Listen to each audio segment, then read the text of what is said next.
уважаемые телезрители! В эфире Арена Сити, город Южно-Сахалинский. У нас финальный матч по хоккею с шайбой в рамках первых международных спортивных игр «Дети Азии». Уральский федеральный округ и Сибирский федеральный округ. Именно эти две команды прошли групповую стадию и первые полуфиналы. И сегодня именно им суждено бороться за золото первых зимних игр «Дети Азии». Этот матч для вас будем комментировать Алексей Соколов и Николай Дончак.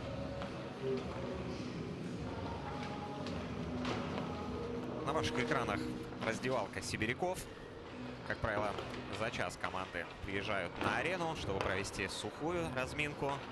За 20 минут до начала выйти на лед и порадовать вас яркой и запоминающейся игрой. В Южно-Сахалинске 13:56. Это значит, что через считанные минуты прозвучит стартовый свисток, который положит начало золотого матча нашего хоккейного турнира. Тем временем ребята накатываются, раскатываются. Сегодня перед ними такой серьезный экзамен. Представлять родной федеральный округ, представлять свои города и клубы. Трудно, конечно, представить, что сейчас у ребят творится в головах. Но им не впервые участвовать в финалах. Команды из Сибири и Урал состоит из воспитанников местных хоккейных школ, которые являются флагманами, наверное, всего российского хоккея. Поэтому этот финал у них не первый, но особенный, потому что в таком формате Дети Азии проходят впервые, что касается как раз зимнего формата игр.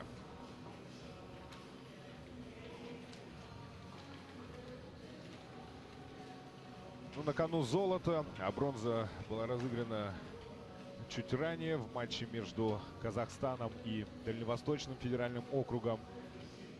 Ну, гости из Казахстана оказались сильнее. И, собственно, бронзовые медали поедут именно в эту страну. Да, кто не следил за этим матчем, отмечу, что к третьему периоду счет был 2-2, но за 5 минут до финальной сирены казахской команде удалось забросить 3 шайбы. И праздновали они победу со счетом уже 5-2. Ну и как мы ожидаем, финальная часть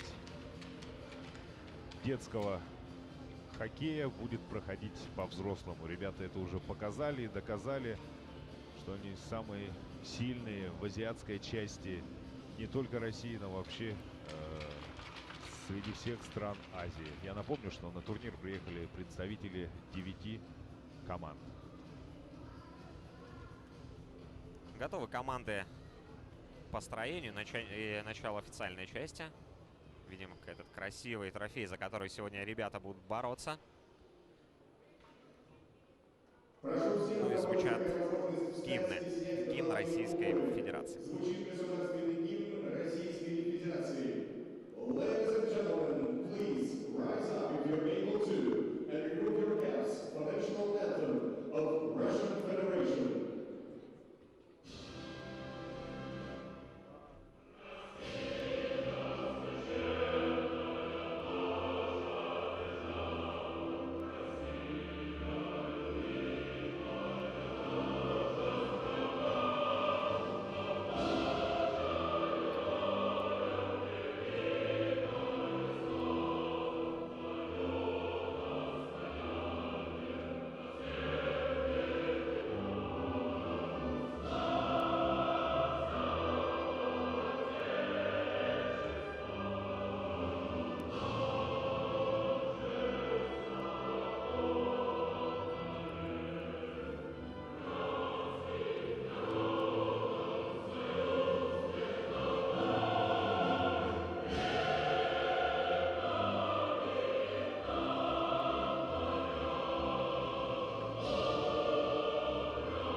Все готово, чтобы начинать финальный матч. Матч за золото первых международных детских игр Азии в дисциплине хоккей. На экранах вы видите составы играющих команд. Это Сибирский федеральный округ. И пройдемся по нему. Ворота защищает номер 20 Дюбин. Номер 20 Захар Силантьев. Защитники Куртабашев Николай. Номер 2. Гуляев Михаил. Номер 3. Партипалов Дмитрий. Номер 5. Домица Игаченко. Номер 7. Матвей Клачихин. Номер 11. Андрей Перфилев. Номер 14. Александр Кудряшов. Номер 15. Данил Сыслов. Номер 18. Нападающие. Александр Зяблов. Номер 6. Глеб Трикозов. Номер 8. Антон Захаров. Номер 9. Николай Хворов. Номер 12. Никита Щеглов. Номер 13. Александр Кудряшов. Александр Кудряшов, прошу прощения, это защитник. А у нас на очереди Лев Капкайкин. Номер 16. Дмитрий Басалыка. Номер 19. Данил Глушенков. Номер 21. Максим Семенов. Номер 22. Вячеслав Малов. Номер 23. Ну и один из лидеров команды Руслан Газизов играет под номером 17. И на вбрасывании первые звенья обоих команд. Звено Ильи Клочко у Урала и звено Михаила Гуляева у Сибири. Итак, матч начинается. На кону золотые медали международных спортивных игр «Дети Азии». Команда Сибирского федерального округа играет в небесно-голубых джерси. Команда с Урала в черных. С ней мы познакомимся позже. Но сейчас как раз-таки первую атаку уральцы свою проводят. Под зону. Попытка создать неприятности. Да, бросок в падении. Захар Силантьев на месте. Всю ситуацию он контролировал.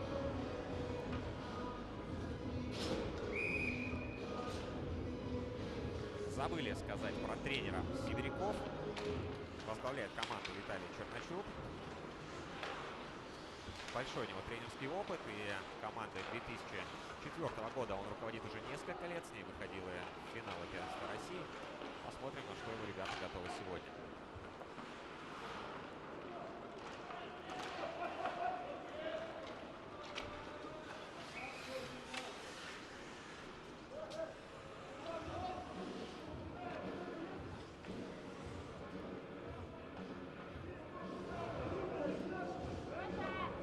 Бросание будет в средней зоне.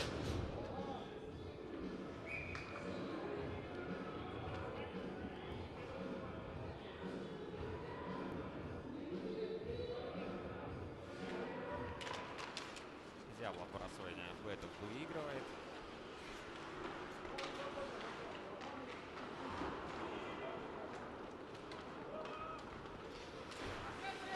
Силантьев отправлял шайбу по борту на своего защитника. Пытается ее откопать игроки обеих команд.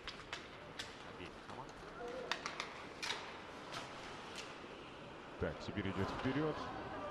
Встречают нападающего игроки Урала. И теперь сами пытаются создать что-то. Но опять завязалась игра у нас в средней зоне. В это время Сибирь проводит смену состава. Ну, довольно-таки осторожно играют команды, пока не идут большими силами не в атаку. Наверное, присматриваются друг к другу. Да, обе команды не встречались на групповом этапе, поэтому... Да, шайба покинула пределы зоны. Задача, наверное, в первые минуты почувствовать лед, почувствовать соперника. На данном этапе команда с Урала является самой наименьшей пропускающей. Всего лишь одна шайба попала в их ворота. Это случилось вчера в матче с хабаровчанами. Ну а Сибирь самая забивающая. 122 шайбы удалось им реализовать. Это только на групповом этапе. Плюс сюда 8 шайб, которые они в полуфинале реализовали в матче с казахами. Ну, понятно, в группе был Кувейт. Собственно, отсюда эта трехзначная цифра. У Урала показатели немного скромнее. 42 шайбы на групповом и 7 в полуфинале. Контролирует шайбу Сибирь. Сейчас рискованный, но действенный прием применил 12 номер Сибиряков. Да, не стесняются, конечно, в тело ребята играть. А что остается делать? Это борьба за золото. Газизов сейчас оказывал давление на уральцев. И атака команды Уральского федерального округа ничем не оборачивается. И контрвыпад Газизов шайбой.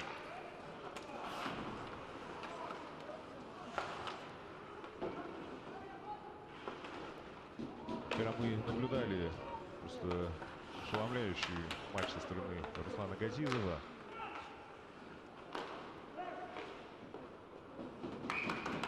Да, отличился. Хитрик он на свой счет записал.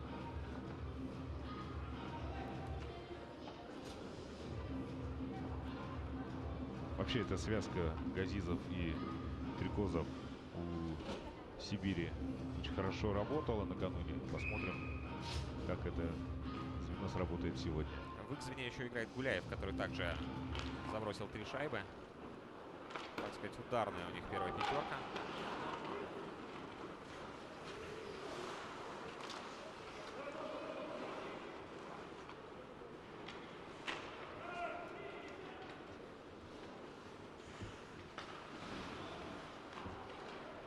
Почти 4 минуты игры позади. И каких-то сверхопасных моментов мы еще с вами не увидели.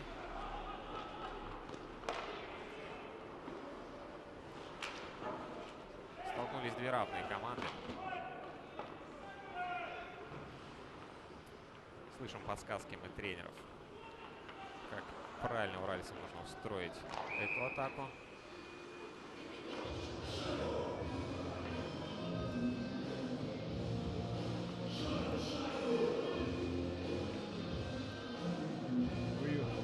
Удаление в матче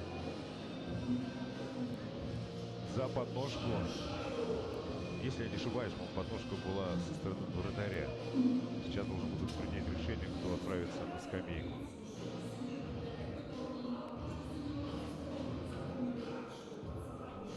Вот смотрим этот момент. Да. Судья все видел и принял правильное решение. Отбывать штраф отправляется в 15 Михаил Грас.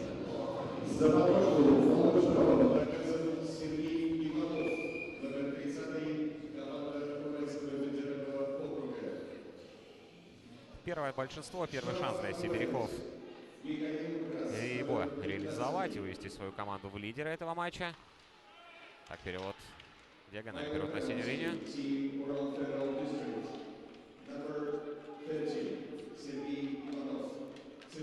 Закрепились в зоне сибиряки. Там активная борьба на пятаке. Стоит один игрок в Сибири. Удается сибирякам шайбу для себя сохранить. Играют через защитника. Перфилев на Хлорман. Будет пас.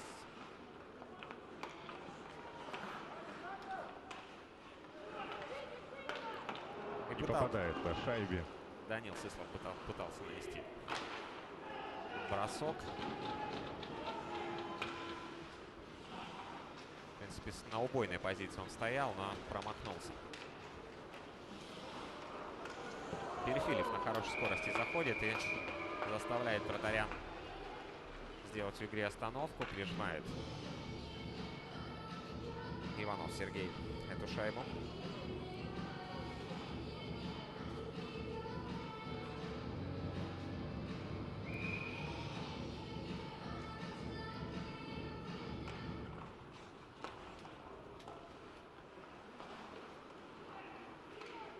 Да, сразу трое игроков стояли на линии атаки. И Гуляев Михаил, конечно же, попал именно в них. Ну и фиксирует судья пас рукой. Выносит вбрасывание в центр площадки.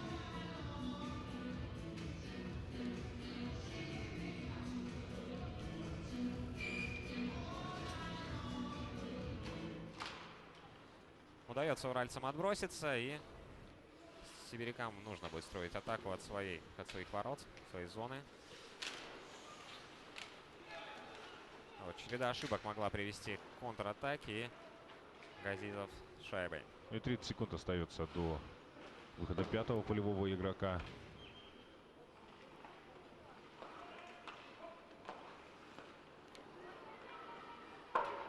Бросок выше ворот. Гуляев.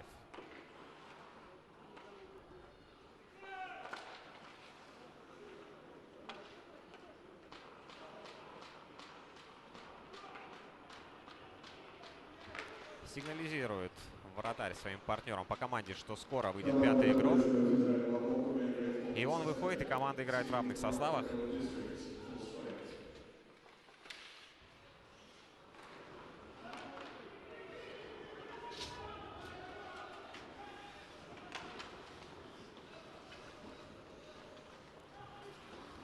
Снова Гуляев Михаил шайбой. Долго он не покидает площадку. Вот наконец-то делает смену, но тем временем Щеглов Никита организовал эту атаку и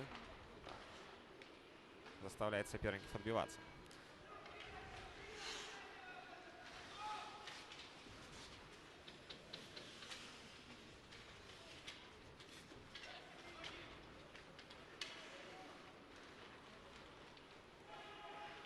Захаров.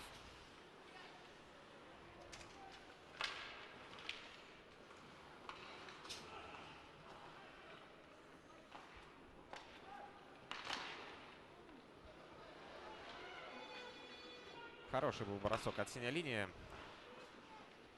Дошла шайба до адресата, до вратаря, но на отскоке добить ее было некому. Тем не менее, Сибирь продолжает владеть шайбой, владеть инициативой.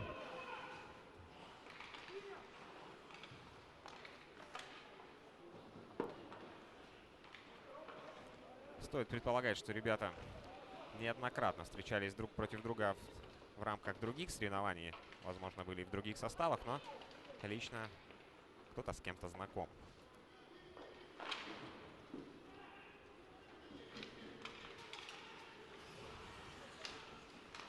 Гуляев сейчас на правах нападающего помчался первым в зону, но его останавливает, и атака Уральского федерального округа.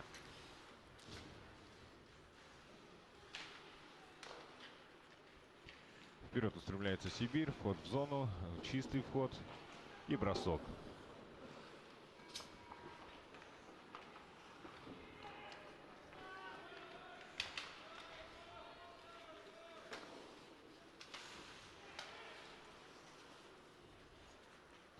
Да, пока не удается зацепиться уральцам за эту шайбу, и приходится им вторым номером играть, отбивать атаки сибиряков. Не будет проброса. Очень быстро шайба ходит по площадке, и уже Максим Семенов входит в зону соперника.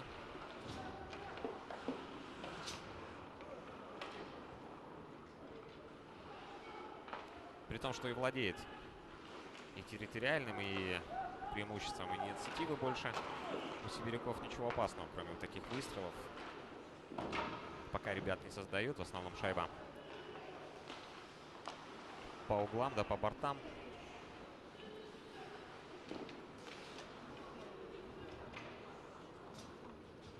Вот уральцы пытаются успокоить немножко темп игры. Но им снова-то не удается. Но будет остановка. Да, судьи остановили игру. Вбрасывание выносится в среднюю зону. Я напомню, кто сегодня обслуживает этот матч. Главный судья Батурин Андрей. Его помощники Пономарев Александр. Главные судьи Батурин Андрей, Пономарев Александр и лайцманы Славиковский Роман и Куземченко Лев.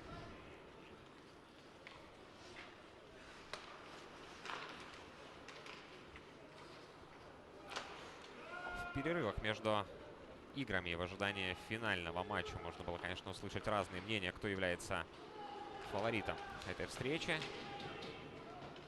Пока игра довольно равная. Небольшой, наверное, инициативой владеют больше сибиряки. удается им сейчас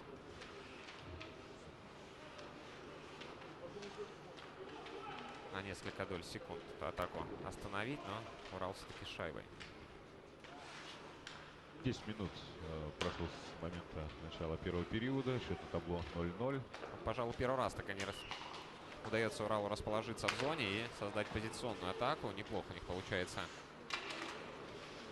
доставлять шайбу партнерам. И последует ли опасный бросок? Сейчас. Да, не дотянулся до шайбы 8-й номер. Да, это Канцеров. Канцеров мог сейчас выводить свою команду в лидеры. Ой, как под клюшкой обыгрывает и, не глядя, делает отличный пас Михаил Гуляев.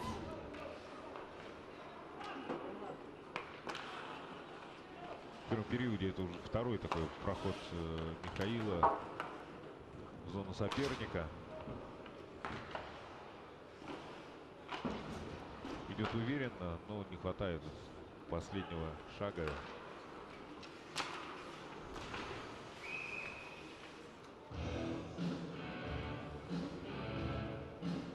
На линию указывает судья. Вбрасывание в средней зоне.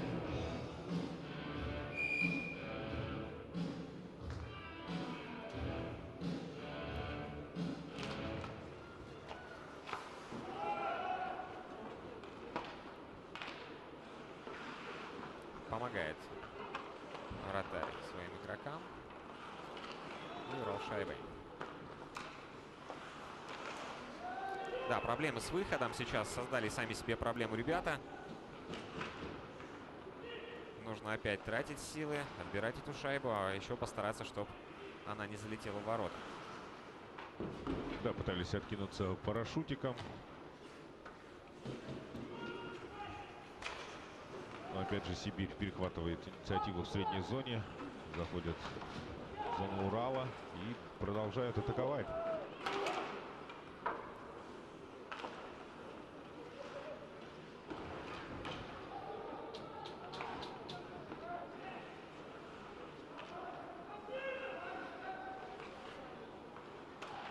Захаров, диагональный перевод. Снова не удается выбросить шайбу из зоны. Сибиряки по одному меняются. Ой, отлично. Сейчас было. 21 номер наносил бросок. Это Лушенков Данил.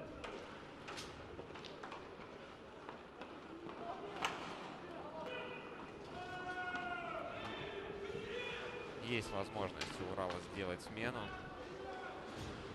чем они, в общем-то, и занимались сейчас.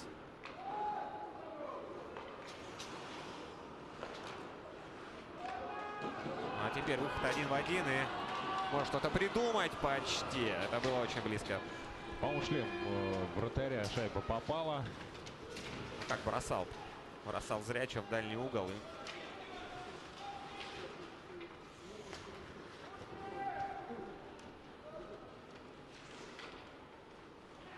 кидает шайба в зону Сибири.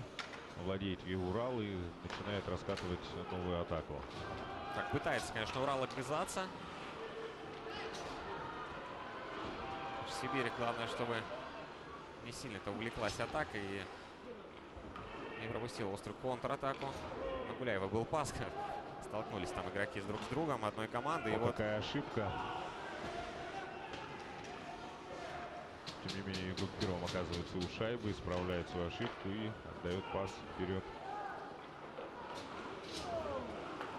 и очередной бросок. Поворотом Иванова Сергея. На этот раз наносил его Анатолий Тумаев. Но пока сверхопасных моментов команды не создают.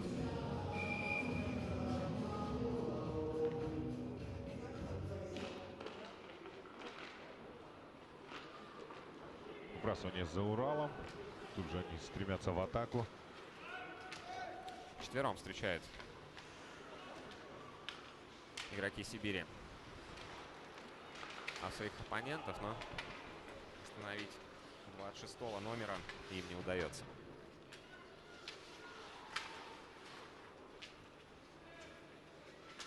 Четвертое звено уральцев на льду.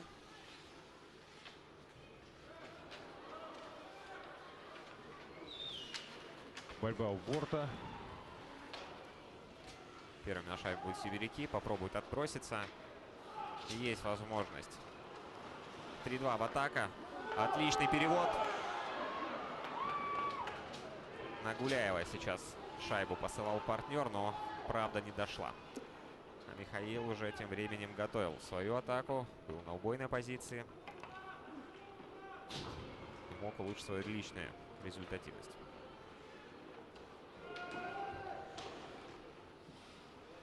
Партипалов Дмитрий против Канцерова.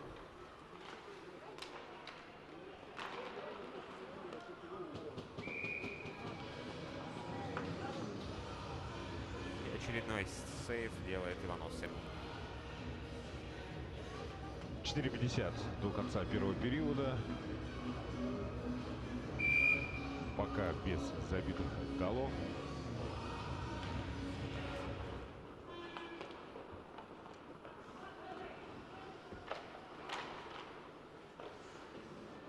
Урал покидает свою зону. И тут же бросок. Да, пытался с острова угла. Илья Квачко атаковать.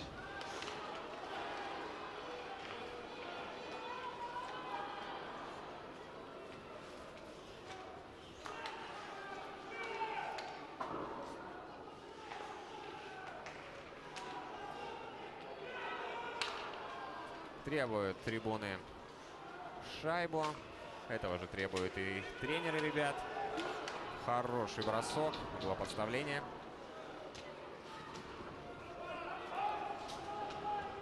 И выходит шайба из зоны сибиряков. Ну что у нас, нарушение численного состава. И вновь Урал остается в меньшинстве. 2 минуты преимущества Сибири. Первый раз уральские хоккеисты отстояли.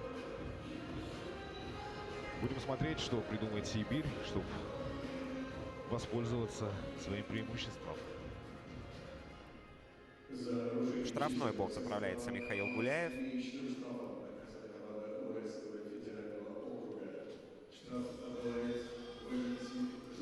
Жугин Валентин.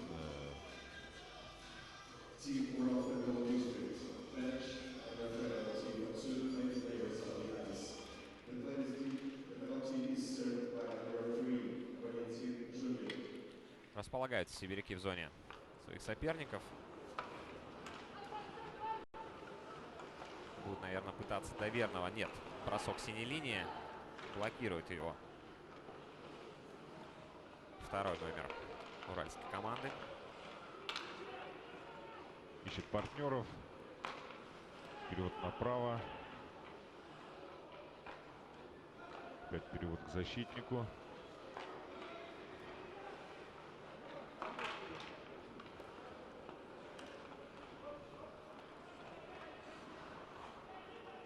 Такая нервная тишина в зале.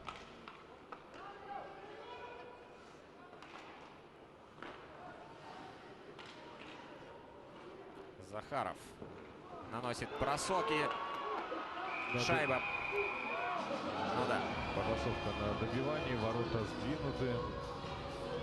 В попытке защитить своего вратаря Лукин сносит и ворота, и игроков Сибири.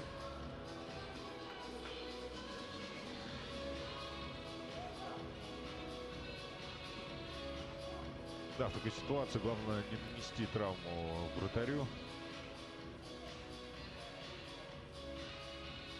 Завал произошел серьезный. Вроде все обошлось. Закрывают синюю линию хоккеисты Сибири. Минуты сибирякам остается играть в большинстве. Отличный перевод и Рачихин Матвей. Ну и надежен Сергей Иванов. Хочется отметить пас из-за ворот на Клачихина Матвея.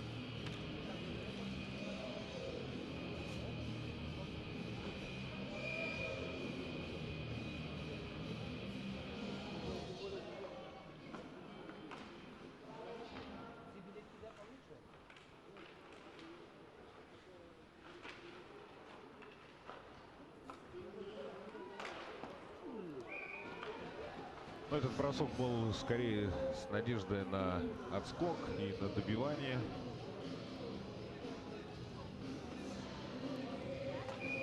По-прежнему первое звено Урала на льду.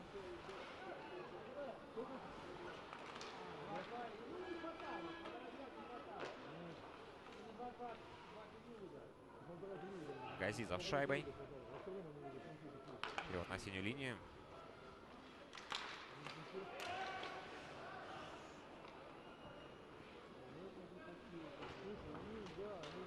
Снова Газизов.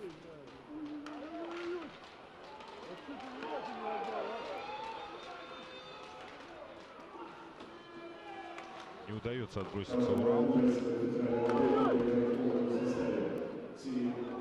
И вот при выходе со скамейки. Да, неоднократно мы видели, как шайбы команды пропускают в большинстве. А сейчас так отличный пас при выходе со скамьи штрафников. Получил Жугин Валентин. Сибирь устремляется вперед. Бросает из-под защитника.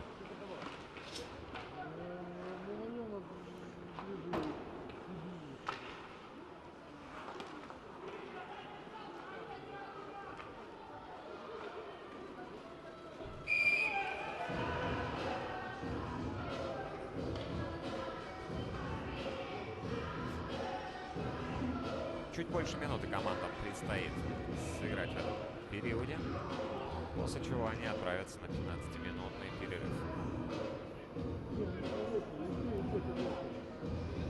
Тем временем счет остается неоткрытым. Да, на табло является подтверждением той ответственности и трудности, которые предстоит в течение еще следующих 40 минут перед хоккеистами. Сыслов Данил вводит шайбу в зону. Попадает в силовой прием.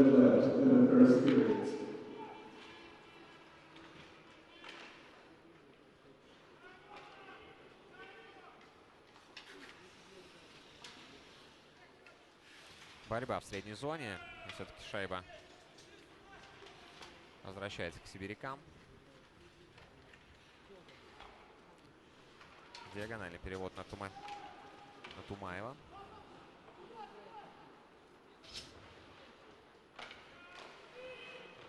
Да, нельзя входить в зону.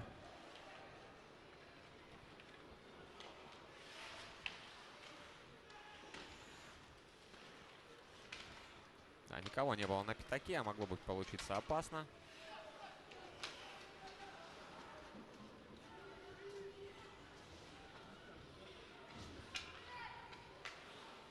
Ну и последние секунды, и звучит финальная. Не финальная сирена, сирена на перерыв. Что, встретимся через 10 минут в эфире. Нас ждут в течение этой трансляции интересные интервью. Поэтому не переключайтесь, ждите, смотрим хоккей.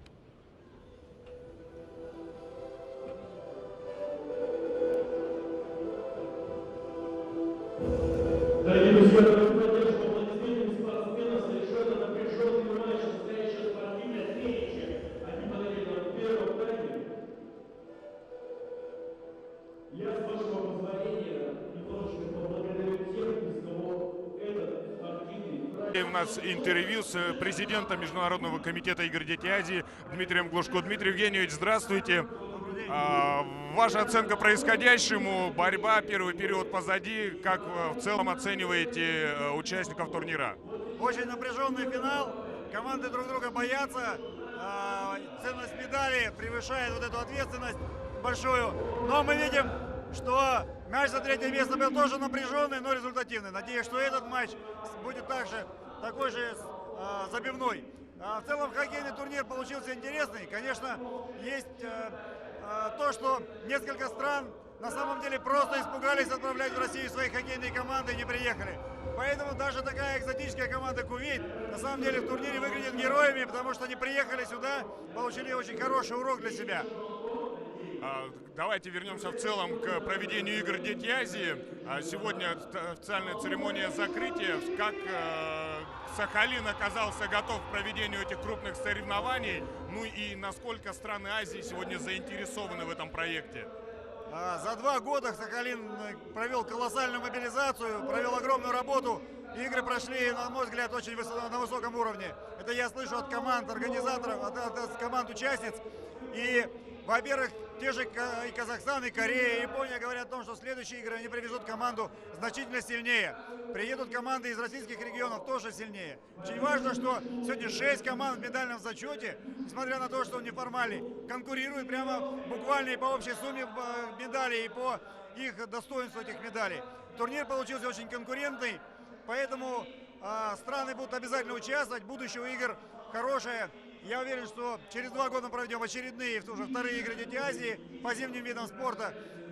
И они будут еще интереснее, еще конкурентнее, еще зрелищнее. Спасибо большое. Я еще раз напомню, что в перерыве финального матча между Сибирью и Уралом было интервью с президентом Международного комитета игр Дети Азии Дмитрием Глушко.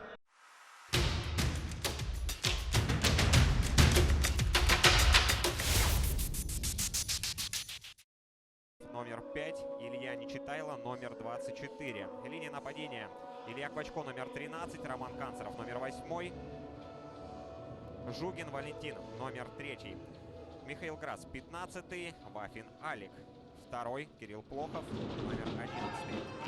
Так, стартовал второй отрезок, снова сибиряки с шайбой. Ну а мы продолжим знакомиться с составом Урала. Эрик Даничев, 97-й, Вячеслав Лекарев, 12-й, Андрей Васьков, 81 номер, Пайсов Аваль, 26-й, Ковязин Иван, 27-й и Данил Логинов под 91 номером. Главный тренер Станислав Андреевич Шурик.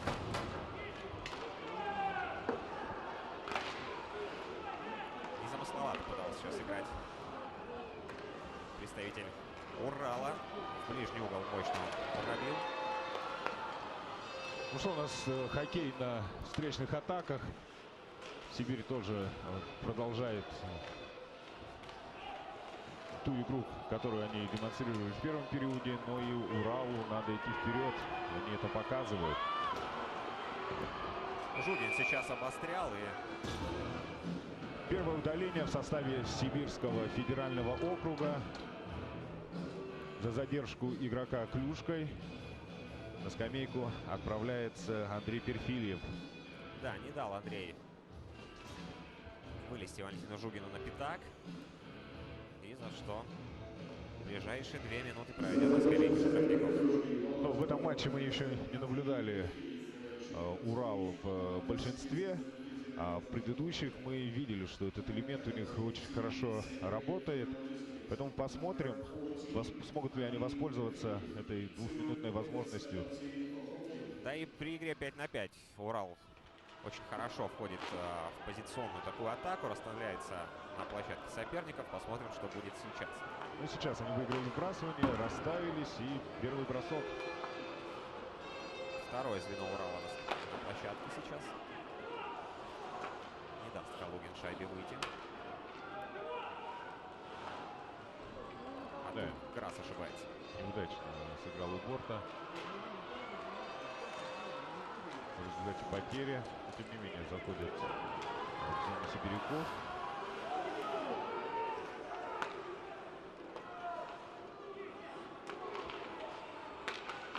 Лукин наносит бросок от синей линии. Мощнейший удар.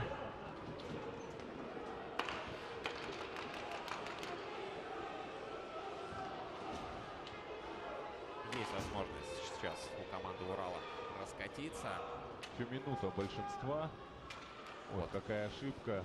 Досадная ошибка. И Малов Вячеслав сейчас попробует убить считанные секунды. да, Ну, теряют драгоценное время уральские хоккеисты.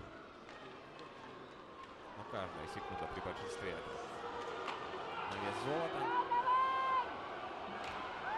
Снова Жугин активно.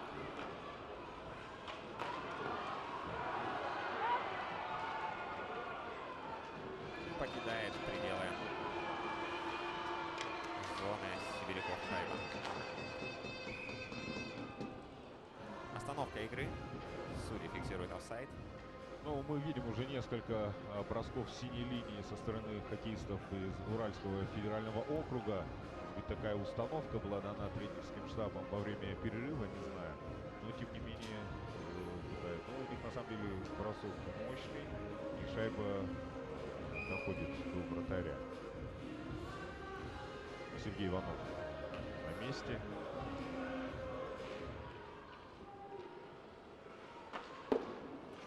20 секунд остается сибирякам играть в меньшинстве.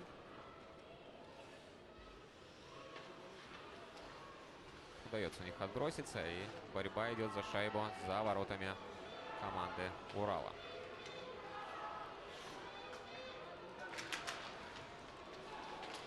В равных составах играют коллективы, и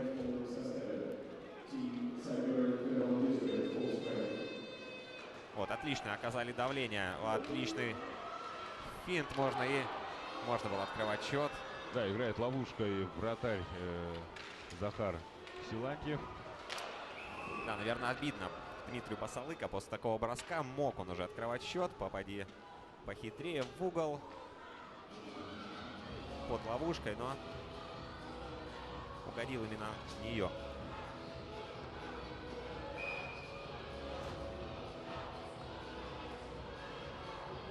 Оживились наконец трибуны. Нельзя сказать, что они не шумели и в первом периоде, но сейчас стали активнее и активнее поддерживать своих любимчиков. Ну и ожили они еще благодаря тому, что шайба сувенирная вылетела за пределы площадки. Кто-то покинет арену с шайбой с символикой игр Дети Азии. Пока хорошая диагональная передача. Выход. Опаснейший выход. 1-0 сейчас демонстрировали уральцы. Уже положил вратаря и с неудобной отправлял ее в ворота, но попал с внешней стороны сетки. Вот очередная ошибка. И что? Газизов диагональный пас сделал на Дмитрия Портилова, но не разобрался Дмитрий. Ну и дальше мог Михаил Гуляев добить. К сожалению, у него этого не получилось. Сейчас мы увидим повтор. Момент, конечно, не всегда такая возможность будет у Сибири. И вот здесь как раз вот чуть-чуть не докатил. Да, это был Гуляев Михаил. Обменялись команды острыми моментами. За выходом 1-0 последовала такая интересная атака с переводом на дальнюю штангу.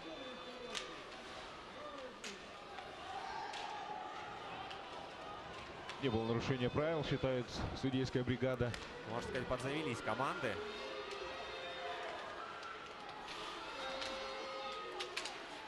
Лушенков Дмитрий сейчас пытался обыграть. Снова не получается.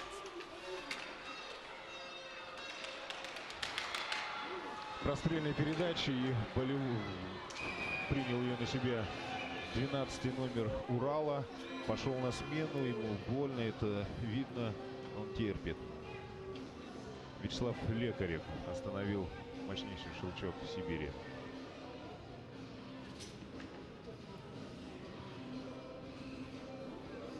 Продолжится игра в зоне Урала. Вбрасывание выигрывает игроки в черной форме. Смогут ли они вывести шайбу из зоны? Да, и удается это, но не без ошибки Сибиряков. И контратака 2 в 1. И на паузе сыграл, как распластался игрок Сибиряков и не дал совершить точный пас. Газизов шайбой.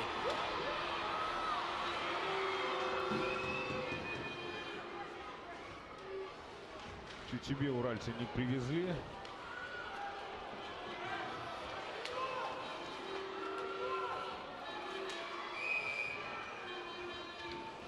Фиксирует шайбу Захар Силантьев. И у нас, простите, не Захар Силантьев, а Сергей Иванов. Меняются команды. Много потратили сил они в предыдущей смене. Ребята.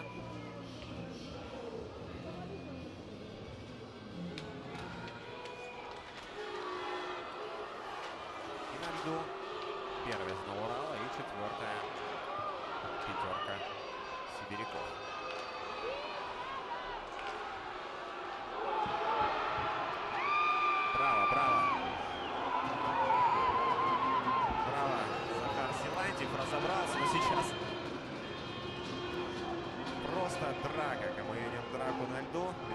поясную.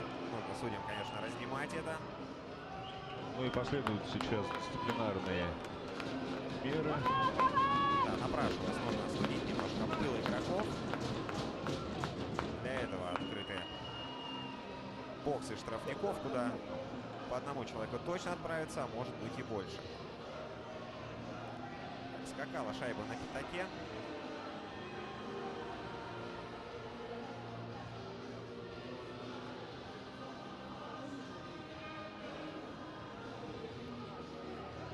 По 2 игрока отправляются отбывать наказание. Да, не без труда судья справляется с этой потасовкой. Буквально все полевые игроки были задействованы в ней.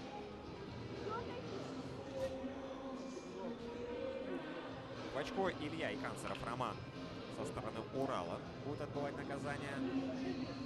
Ну и в Сибири Андрей Перфильев и Данил Сыслов.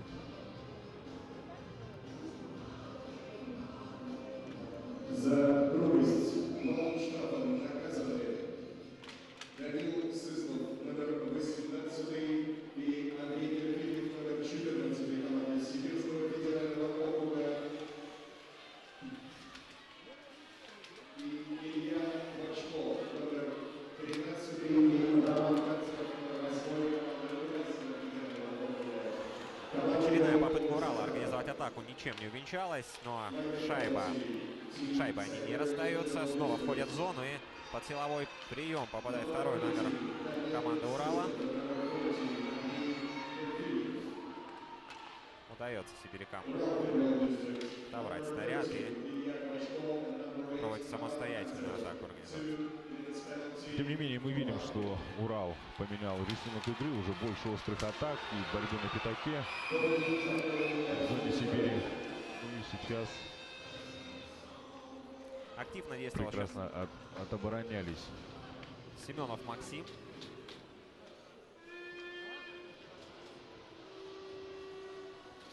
Снова перед собой отбивает вратарь шайбу и дает возможность добить Вячеславу Малову ее, но заботливо так поправляет лайцер сегодняшнего матча джерси Михаила Гуляева. Но я отмечу, что Михаил Гуляев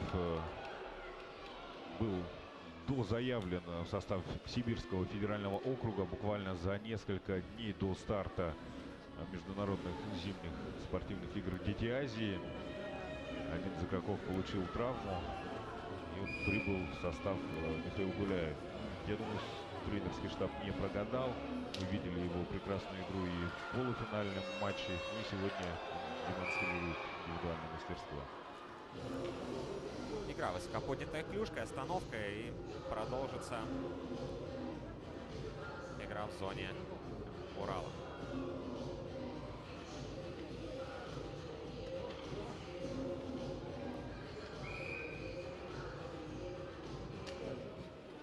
Удается им уральцам бросание выиграть, и можно накатывать, что и делает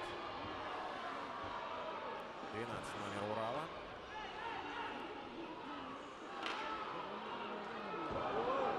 Да, неприятный рикошет был. Попадил в створ ворот, справился ли бы с ним Захар Силантьев, неизвестно. Да, пожалуй, наверное, такие шальные шайбы больше всего убивают команду. И опасно.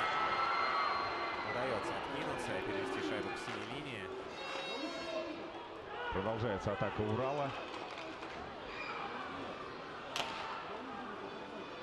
Снова набрасывали на ворота уральцы, но тут сибиряки исправили ситуацию, но что же будет дальше? А дальше Захар Силантьев фиксирует шайбу, и очередная остановка в сегодняшнем матче.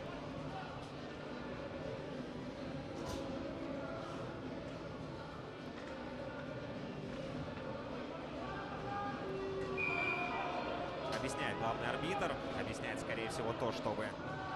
То есть, вернее, о том, что в следующий раз последует предупреждение, и кто-нибудь из игроков Сибири за задержку игры последует на скамейку штрафников.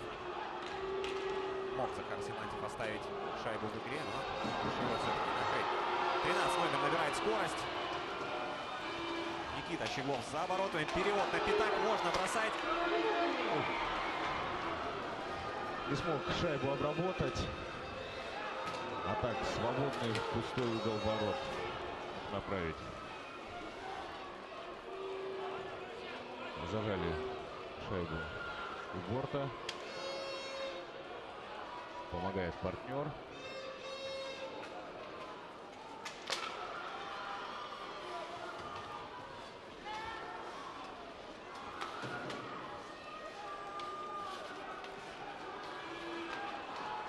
Удается Уралу выйти из зоны. Быстро они пересекают среднюю зону и последует бросок. Штанга! Уже подняли вверх руки игроки Урала, празднуя гол, но он зафиксирован не был. Снова Силантьев в деле. И сейчас команда должна его благодарить. Я думаю, потребуется видеопросмотр. На самом деле мне самому показалось, что прошла шайба. Ну, возможно, во время остановки и судьи придерживаются к этому техническому решению. Вот, остановка прозвучала. Свисток прозвучал, остановка игры. Будут ли настаивать на этом тренеры? Конечно, тренер Урала. Ну, вроде нет. Судья в центре поля проводит небольшое совещание. Да, посмотрим, Да. что он сейчас будет делать.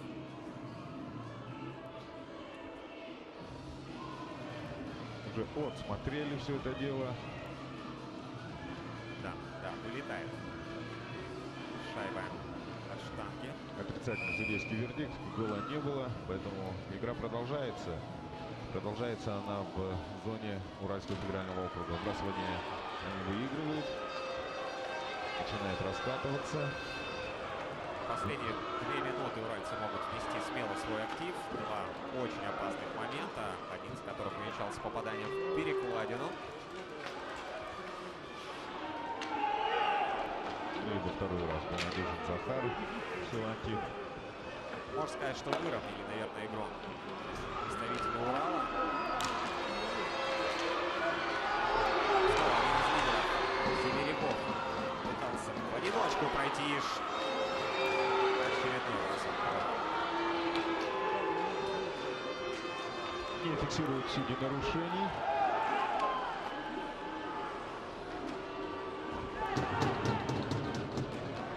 Да, на встречных курсах сейчас абсолютно игра. Не пытаются даже игроки. Будет пауза, дать возможность партнерам раскатиться. Все вперед и вперед.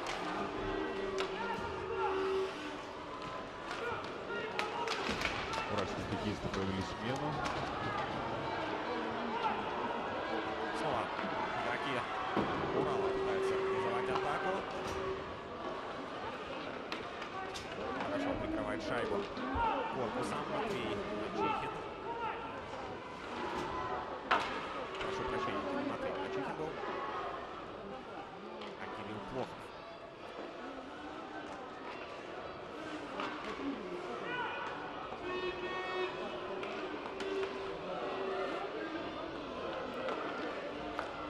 Очень осилили что-то придумывать. Максим сегодня в попытке подыграть в эти зоны провалился и следует ответная. Надо было замыкать, но, к сожалению, не оказался готов к этому. 15 номер Урала. Да, сумасшедший матч, абсолютно множество опасных моментов, красивых бросков. Заслуживает игра называться игрой финала золотых матчей. Уважаемые товарищи, сегодня также присутствует временно исполняющий обязанности губернатора Сахалинской области acting governor of Sakhalin Мария Лимаренко.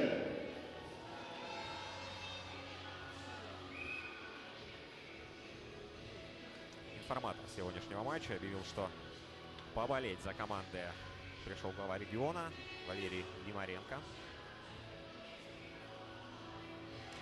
Ну а с каждым, мне кажется, периодом болельщиков все больше и больше, хотя уже куда, кажется, больше, все трибуны-то заняты. Да, 81 номер принял на себя шайбу, пошел на смену.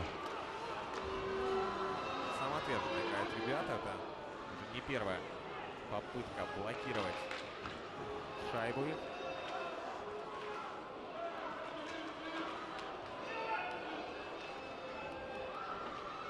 Очень спорно сейчас играл Захар Силантьев. Получилось. Земляки ходят в зону соперника. Тумаев. Не было шайбы. Так, Матч продолжается. да, Я сейчас уверен, будет видеопросмотр. Она ровно по линии ворот. очередной интересный момент. Сибиряки уже буквально выключились из игры, пошли праздновать. Ну, действительно, шайба не пересекла линию, по крайней мере, насколько мне было видно с моей комментаторской позиции. Да, Ну что, ждем. с каждой секунды матч становится все напряженнее и напряженнее. Нет, Вот. по-моему, Нет. до этого, по-моему, мне кажется, она попала все-таки. Попробуем с другого ракурса. Тут уже должны включаться судьи. У них есть возможность видео гола, видео повтора.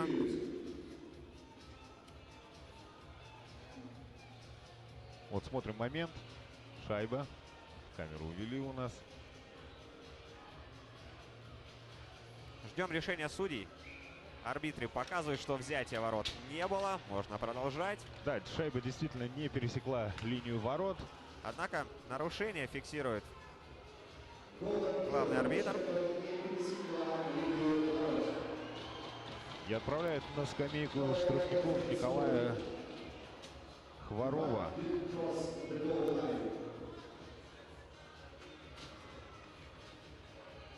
Да, казалось бы, вот она, шайба.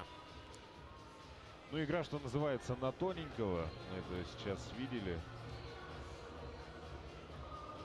Завершение чемпионата состава с конечным штрафом наказан командой Сибирского федерального округа. Штрафом ударил Николай Хворов, номер 12. Team Siberian Football District, bench by the penalty for 2 players on the ice. The penalty is set by number 12. Четвером приходится играть сибирякам. Отлично. Жугин на партнера переправлял шайбу, тут подставлял, но снаряд прошел мимо.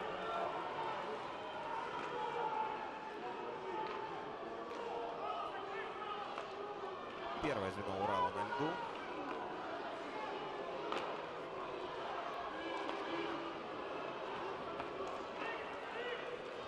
Перевод на синюю линию. Очень компактно. Наброс.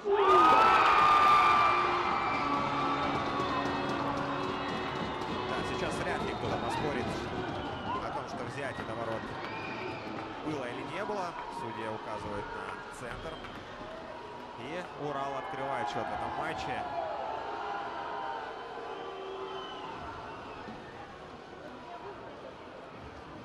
Илья Квачко, автор первой шайбы сегодняшней игры. Так, смотрим. Бросок синей линии и подставление. Да, пресловутая «не забиваешь ты», забивают тебе сейчас. Дает о себе знать. Буквально минуту назад сибиряки радовали своей заброшенной шайбы. Но не тут-то было. Шайба попала в их ворот. Счет 1-0. И 6 минут 42 секунды. Остается играть во втором периоде. Да, реализовал Урал численное большинство. Сейчас какое-то совещание у судей. Неужели будет игра в зоне вратарской?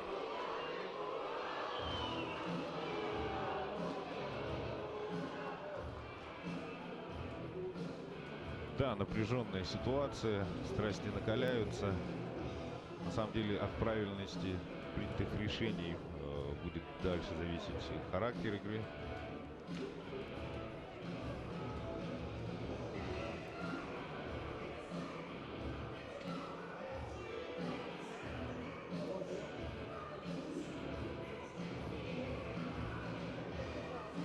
Не совсем понятно, в чем вопрос.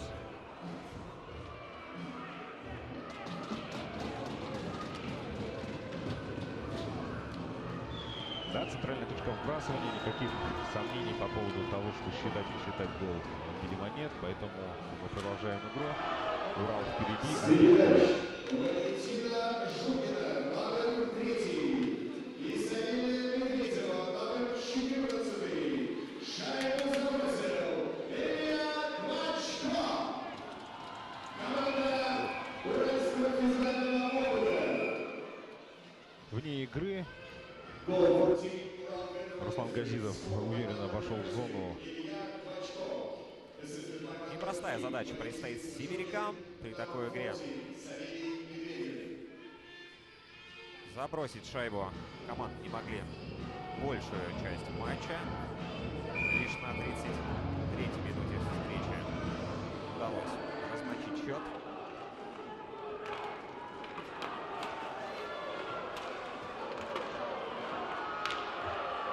Временной запас очень большой и может не только отыграться, но выбиться в лидеры. Раскладов на матч может быть очень много. Да, и не забываем, хоккей детский, мы неоднократно об этом уже говорили. И видели, как и при счете 2-0 команды, проигрывая, умудрялись отыгрывать и вырывать победы. Поэтому все еще впереди борьба за золото. Не могут сибиряки вернуться в эту игру, пока шайба с их зоны не выходит. Дважды были совершены броски по воротам Силантьева. Вратарь на месте. Да, сибирским мальчишкам нам в этой ситуации, конечно, намного тяжелее. И сам ликовали по поводу забитой шайбы, которая не зашла в ворота. Да, тут главное эмоционально не пасть духом, то сегодня мы, можно сказать, это видели в первом полуфинальном, то есть в финальном матче за бронзу, когда за 3 минуты хабаровчане смогли пропустить за 5 минут 3 шайбы. Конечно, тяжело уже говорить, как нам собраться-то можно дальше действовать.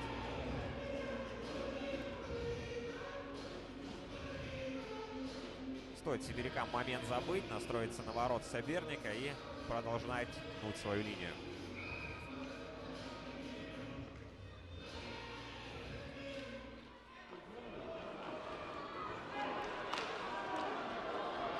Вот, мне кажется, сейчас будет нарушение. Да, судья поднял руку. И за удар за игру за опасную игру высокоподнятой клюшкой будет наказан игрок Урала.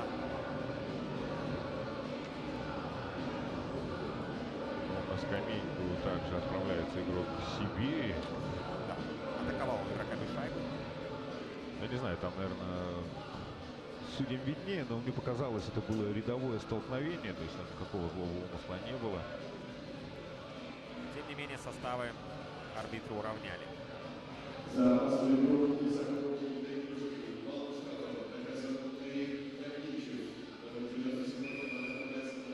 Да, продолжаем матч в формате 4-4.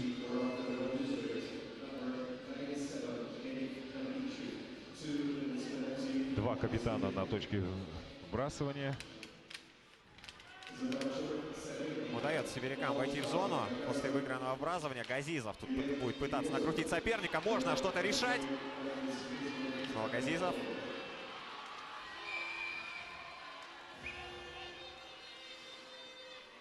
Да, тяжело сегодня приходится одному из лидеров Сибирского федерального округа. Уж, скорее всего, большое внимание ему оказывают соперники. И вновь на вбрасывание Квачко Илья и Вячеслав Малов.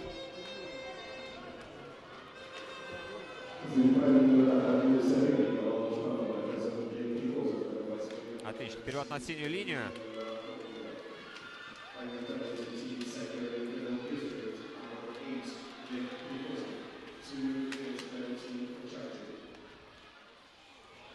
Шайба игроков Урала.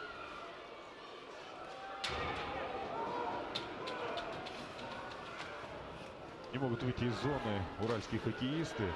Не стесняясь, прессингуют сибиряки.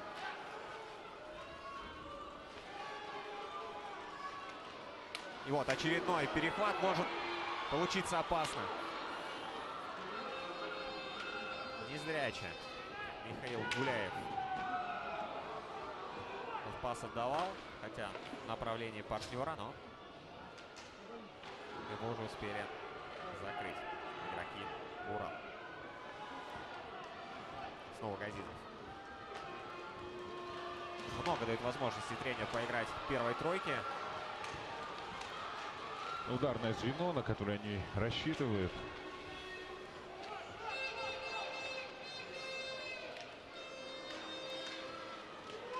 Вот мы видим, как Руслан Газизов прошел. А тут может получиться опасно. Контрвыпад игроков Урала. Он тут... Да.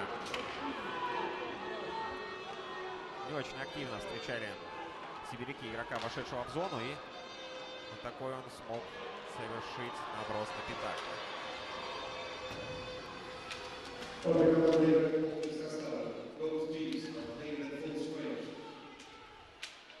Пятые игроки появляются на площадках. Игра принимает привычный формат.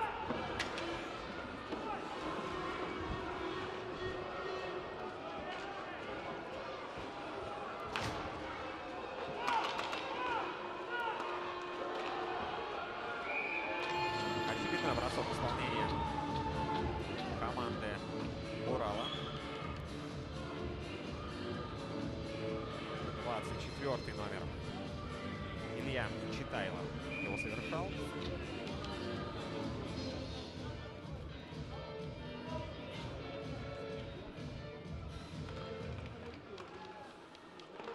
Три минуты до конца второго отрезка. Сибирь стремляется вперед, заходит в зону Урала и хорошо подставляет клюшку. Да, отлично действовал сейчас Перфилев, замыкая передачу на дальнюю штангу, но не хватило эту шайбу поднять. Успел переместиться на ошибках Иван Захаров. Прошу прощения, Сергей Иванов. Надежные по ходу турнира вратари Урала. Еще раз напомню, что по ходу всех игр в матче Дети Азии они пропустили всего одну шайбу.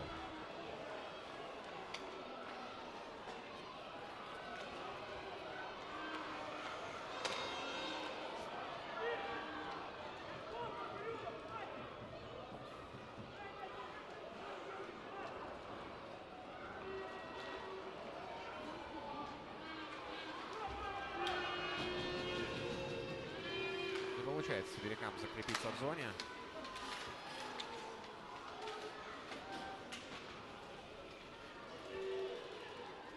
Со второй попытки это сделать они тоже не могут. И шайба покидает пределы зоны их соперников.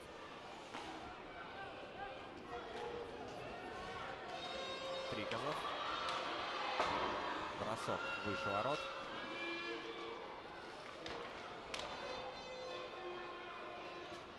И по руке достается Глебу Трикозову.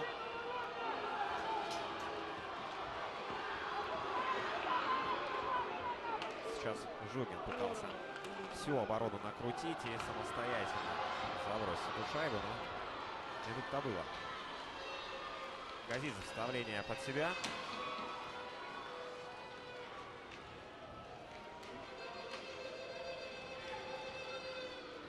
Тумаев. Силовой прием применяет, игру не останавливают, а все-таки судьи приняли решение на пробросе остановить игру. Тренер апеллирует к судьям. И нужна, видимо, помощь медиков. Да, на льду медицинская бригада.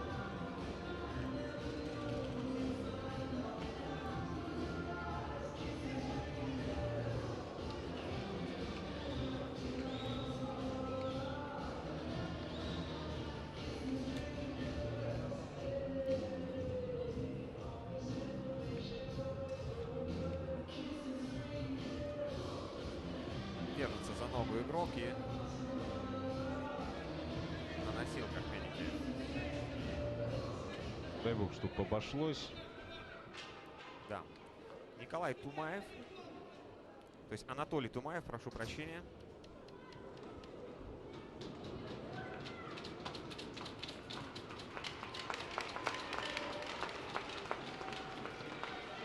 Игрок 4-го звена.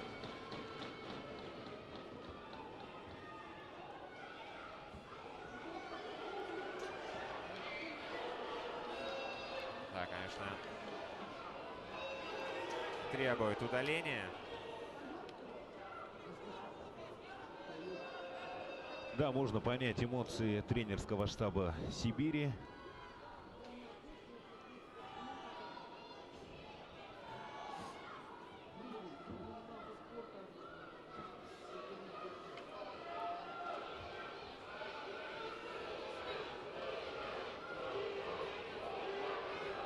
Смотрим и повтор этого игрового момента. Ну да. Опасно очень сыграл игрок Урала.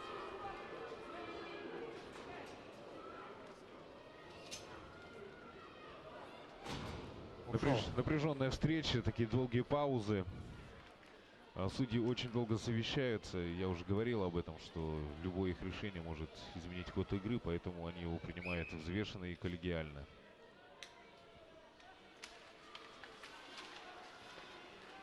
Тем не менее, игра продолжается.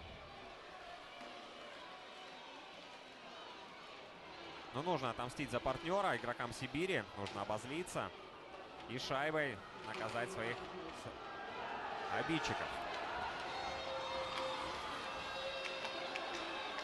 Никак не доходит шайба до створа ворот.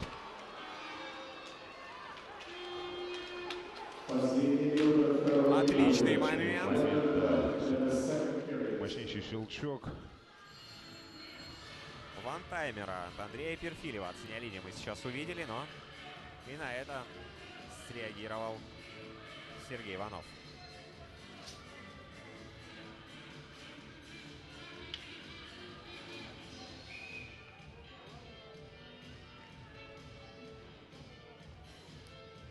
Чуть меньше минуты командам предстоит играть в этом периоде. Урал устремляется вперед, вбрасывает шайбу в зону соперника.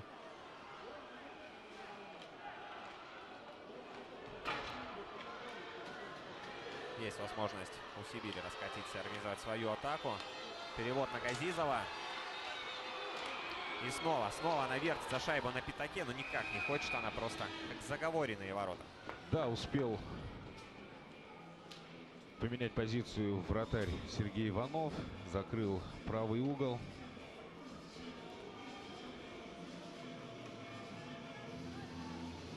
Видим, как отлично сыграл он щитком. Был без клюшки, но продолжил защищать свои ворота. А это 2 минуты. Игроки Урала пойдут. А точнее 21 номер. Артем Проничкин отправляется на скамейку штрафников. Забыл шайбу за пределы площадки. 22 секунды второго периода. Если они смогут реализовать Сибирь, то будет формат 5-4 в начале третьего периода.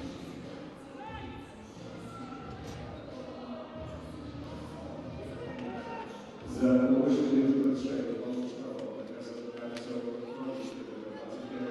Удается отброситься Уралу. Андрей Васьков управляет шайбу подальше от своей синей линии.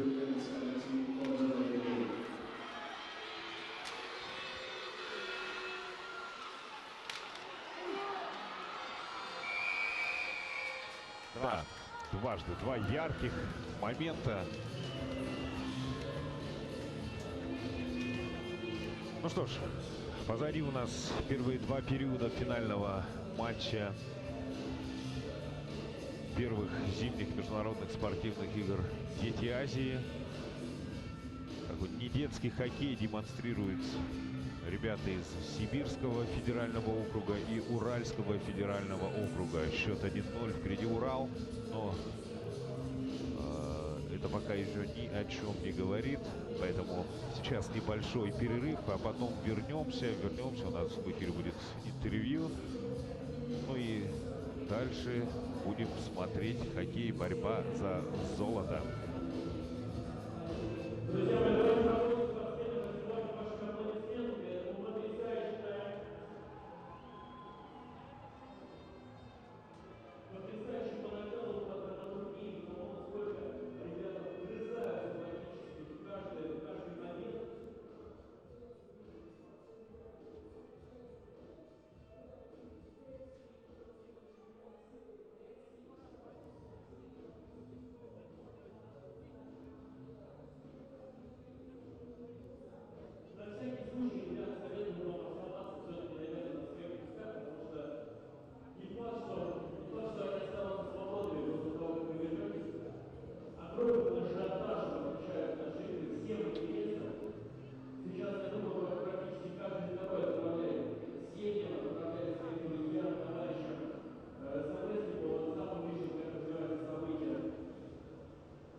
Впереди, но как счет не тот, чтобы говорить о каких-то итогах.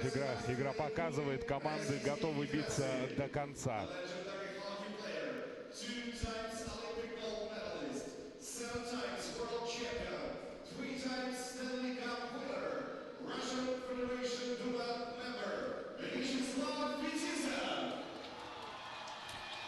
Горячо трибуны приветствует легендарного отечественного хоккеиста Вячеслава Александровича Фетисова. Пополняется Арена Сити знаменитыми, так сказать, зрителями.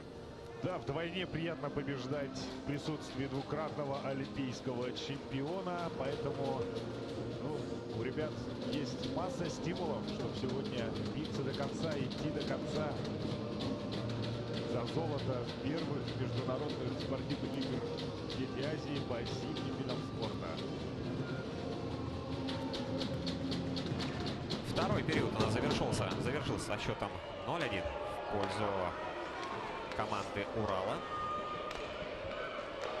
Впереди 20 минут игрового времени. Сибиряков, конечно, стоит задача игру перевернуть, а у Урала увеличить свое преимущество.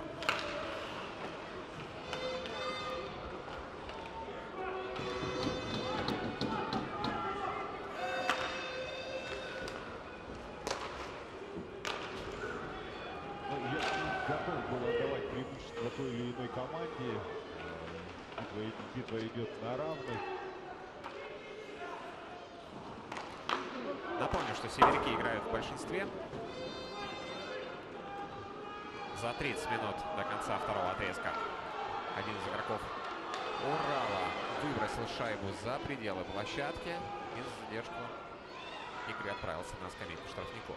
Но это не мешает Уралу вести атакующий хоккей. Они в зоне Сибири.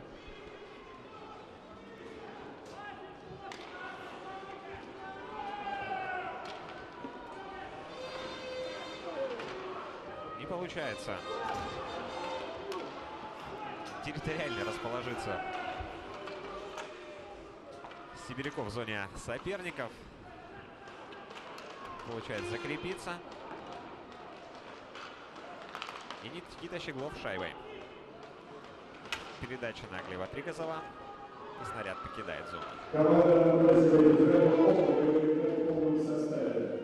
Team Ural Federal District. Тригазов разгоняет эту атаку. Входит в зону. Под себя убирал шайбу. И есть возможность. Да, затянул немного он с броском, может быть, но тем не менее это была, наверное, его задумка. К сожалению. Да, на паузе он так убирал вратаря, но не хватило площадки. Басалыка Дмитрий. И фиксирует шайбу Сергей Иванов.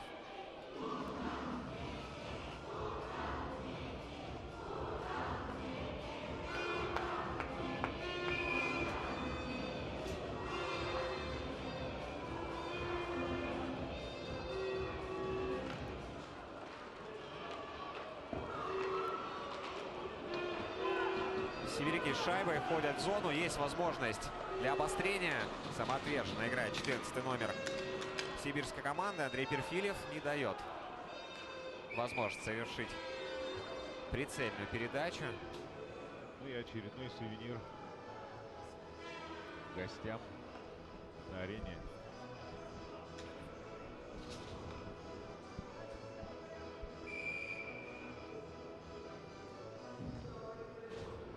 Очередная шайба, очередной сувенир, вернее, даже покидает площадку и находит своего нового обладателя.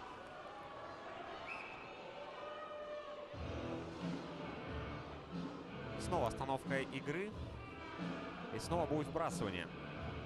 Да, я думаю, с каждой минутой все больше будет остановок.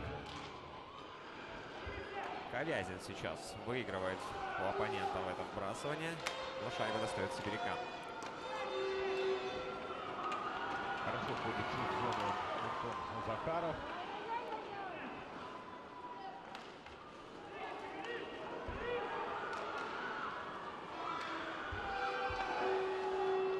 Тут 12-й игрок Урала устремился к воротам. Шайба на синей линии.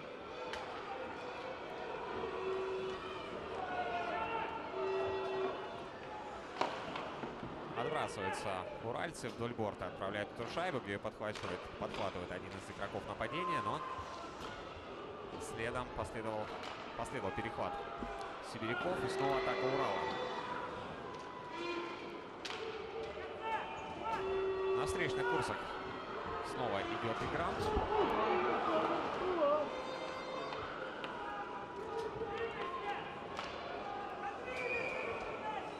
Порой игроки сами не могут уследить за движением шайбы.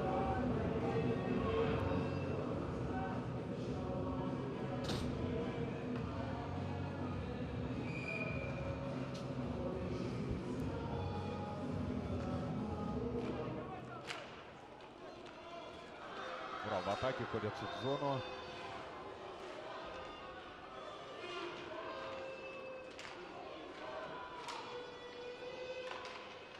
Закрепились. Хороший проход. Газизов.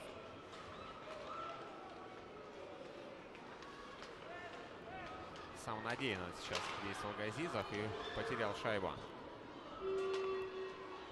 Жугин шайбой. Есть возможность. Да, опять Газизов сам идет вперед. На синей линии отдает пас партнеру. Сбрасывает шайбу вдоль борта. И задевают хоккеисты Урала, заходят в зону Сибири. Снова Урал пробует комбинировать, но достаточно сложно ему противопоставить что-то игрокам Сибири.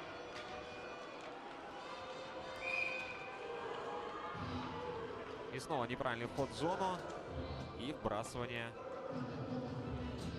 вблизи центрального круга.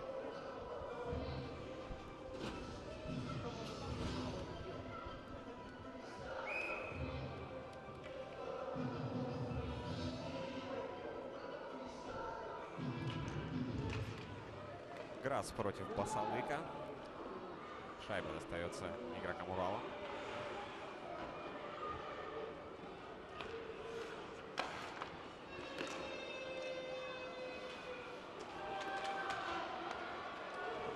Хочется верить, что у игроков еще остались силы, чтобы выдать ударную концовку.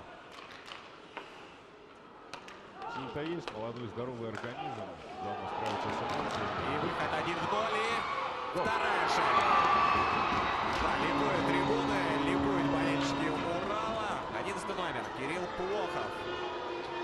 Кирилл Плохов увеличивает вдвое преимущество Урала в финальном матче за 14 минут 48 секунд до конца третьего периода. Как же хорошо разобрался Плохов с Силантьевым Захаром. Ну, давайте посмотрим на повторе, в какой момент произошла ошибка, как так нападающий оказался один.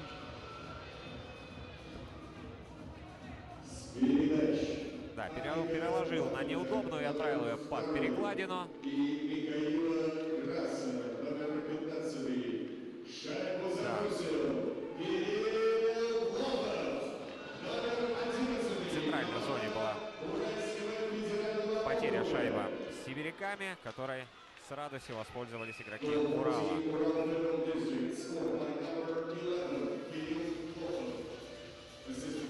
Будут ли сушить эту игру представители Урала или продолжат играть в атакующий хоккей, мы увидим вместе с вами.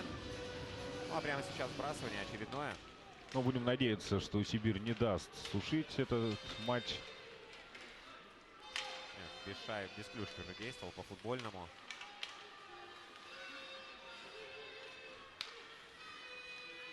Гуляев шайбой. Перевод в центральную зону. Снова потеря, снова возможность для атаки Урала.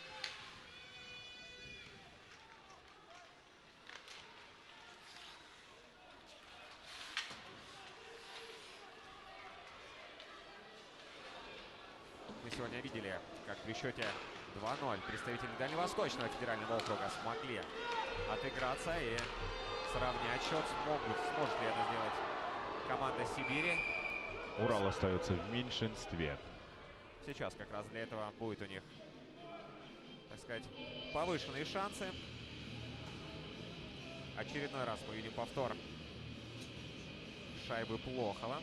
Ну и, насколько я понимаю, именно Вячеслав Лекарев отправляется на скамейку штрафников.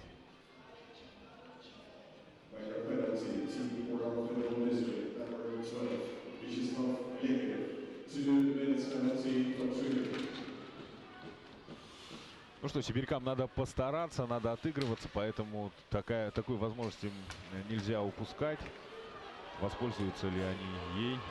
Газизов входит в зону, сам решает бросить, и есть возможность добить эту шайбу. Да, бросаются защитники под броски, под удары, принимают на себя шайбы, помогают вратарю.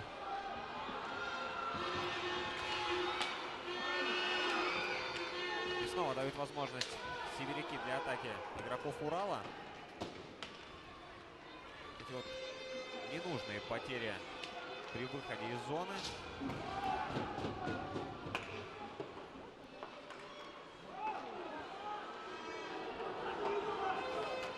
Сохраняют шайбу в зоне атаки.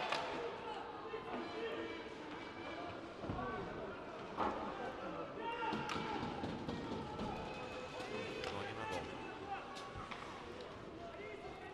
Андрей Перфилев будет что-то придумывать, будет гнать команду за собой. Он пытается через центр пройти, где, конечно, ему оказывают сопротивление игроки Урала. Жестким силовым приемом отправляет ему на лед.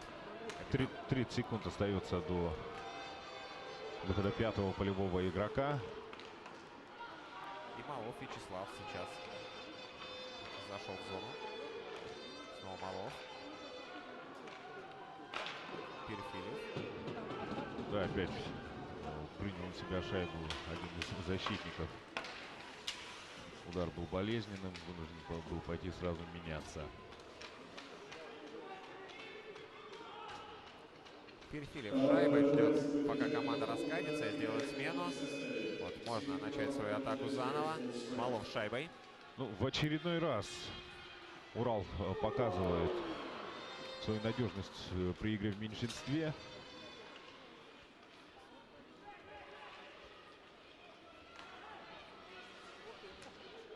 Да, напомним, что на данную минуту в ворота Урала во время всех соревнований попала лишь одна шайба.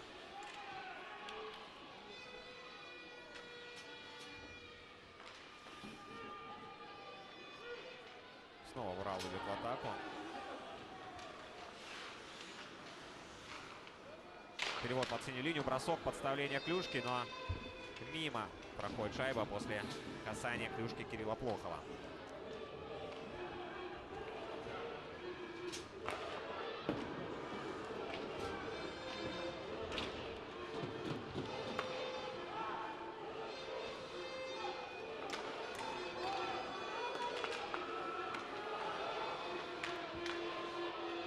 Очередная возможность увеличить свое большинство.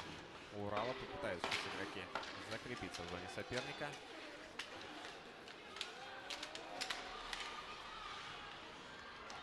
Не удается им этого сделать, но тем не менее шайба продолжает находиться в зоне Сибири. Отличный силовой прием сейчас Иван Ковязинов продемонстрировал.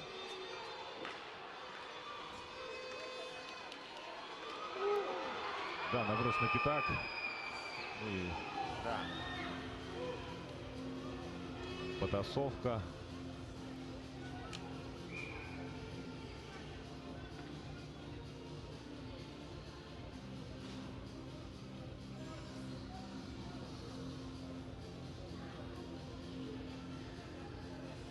После череды отскоков шайба катилась в направлении ворот, но Сергей Иванов положил щитки на лед и спокойно забирает шайбу к себе в ловушку. Выбрасывание выносят в среднюю зону.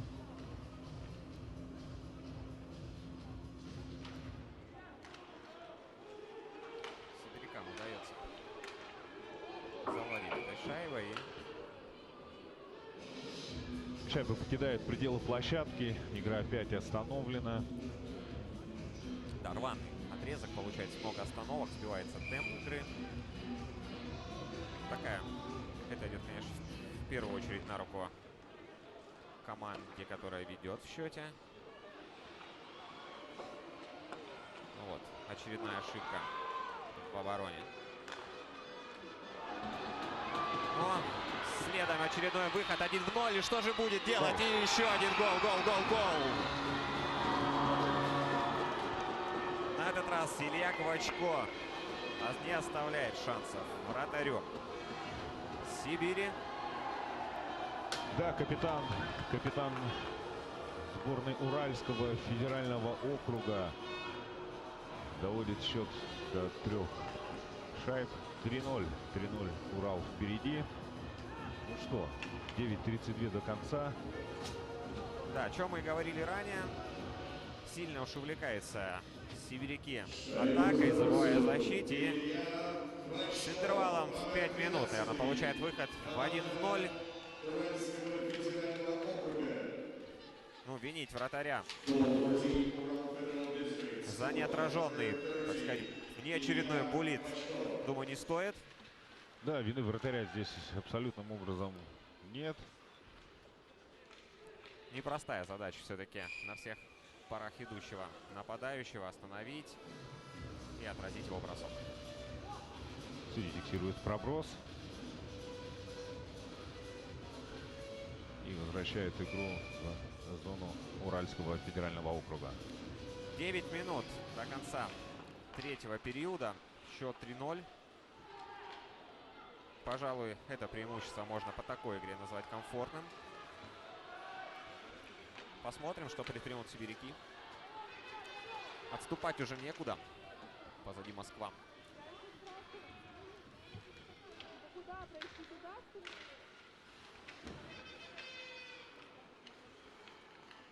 Отлично разбирается с одним, вторым и третьим игроком. И можно носить бросок штанга.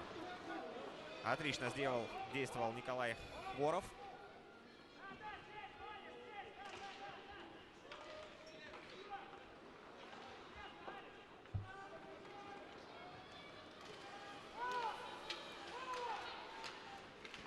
Не было нарушения правил, считают судьи. И не останавливают игру.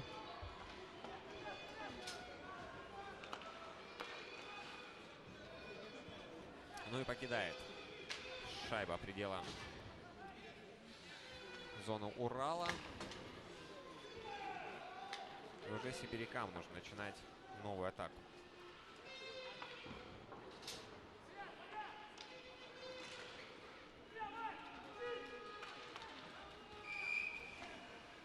И вновь проброс.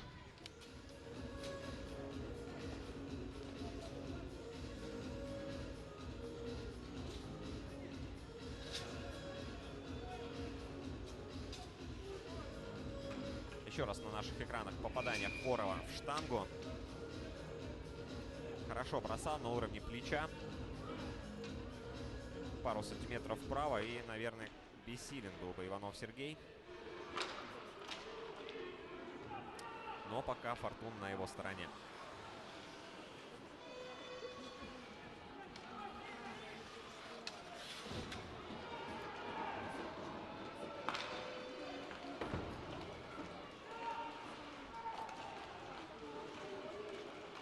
Щеглов борется за эту шайбу.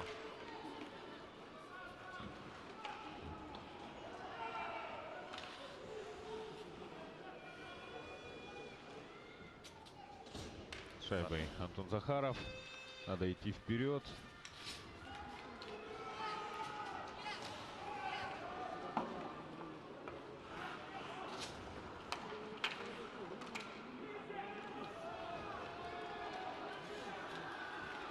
Очередная атака Урала. Довольно уверенно заходит 8-й номер команды в черных джерси. И еще один гол. Ну, это капитуляция. Капитуляция команды Сибири. Да, оставили одного на пятачке игрока Валентина Жугина. Ну и, собственно, он этим незамедлительно воспользовался, как только получил пас от своего партнера. Да, Канцеров идет первый принимать эти поздравления. Потому что многое что сделал он. Сам вошел в зону, накрутил соперника и разрезал пасом всю оборону команды Сибири. Ну а Жугин отлично подставил клюшку и отправил шайбу в сетку. Разделили они, так сказать, славу голевую. Кирилла Жукова, номер 44, и Романа Канцерова, номер 8. Шайбу забросил Валентин Жугин. Да. Не смогли все-таки сибиряки отправиться от этой первой шайбы, проведя отличный первый период. И неплохой второй отрезок. Провалились в третьем периоде, пропуская с небольшим интервалом 3 шайбы.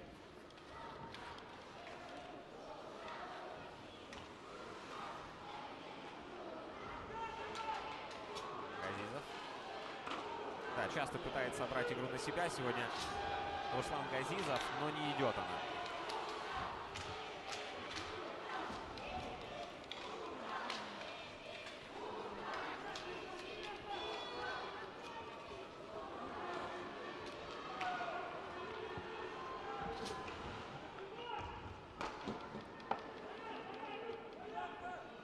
Перевод по борту. Гуляев шайбой. Входит Гуляев шайбой и пытается самостоятельно в домик забросить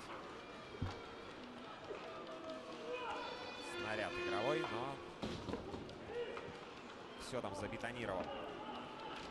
У нас чуть более 5 минут до конца периода. Ну и я думаю, в матче можно об этом уже, наверное, говорить. Как и состоявшимся уже, наверное.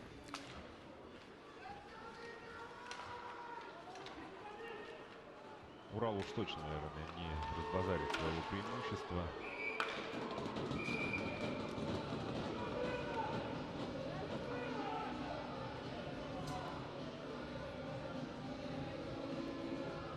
очередная остановка в матче, и мы видим повтор 4-й шайбы. Смотрите, как в полном одиночестве. Мог еще переложить ее пару раз, подумать и бросить.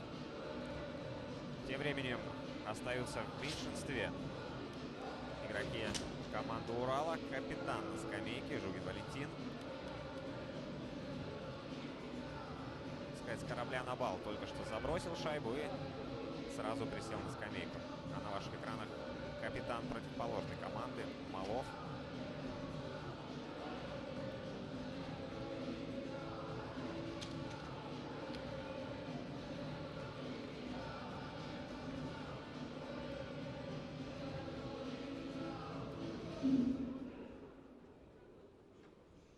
Возникла пауза. Тут обсуждают вместе с судьями игроки Урала.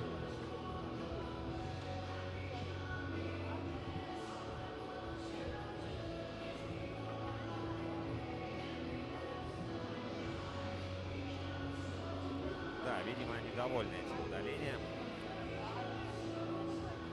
Тренеры уральской команды. За неправильную атаку соперника молодой штраф наказан Илья Грачков. Информатор объявил вердикт Жугину. Неправильная атака соперника. И в ближайшие 2 минуты капитан команды просидит на скамейке.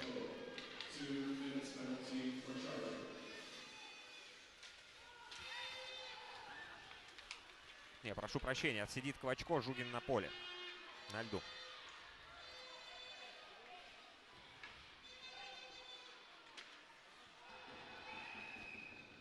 Да, шайба покинула синюю линию. Это четко фиксирует Лайтсмен и останавливает игру. Да, сейчас Газизов сцепился с соперником. Да, тяжело, наверное, сохранять себя в колее.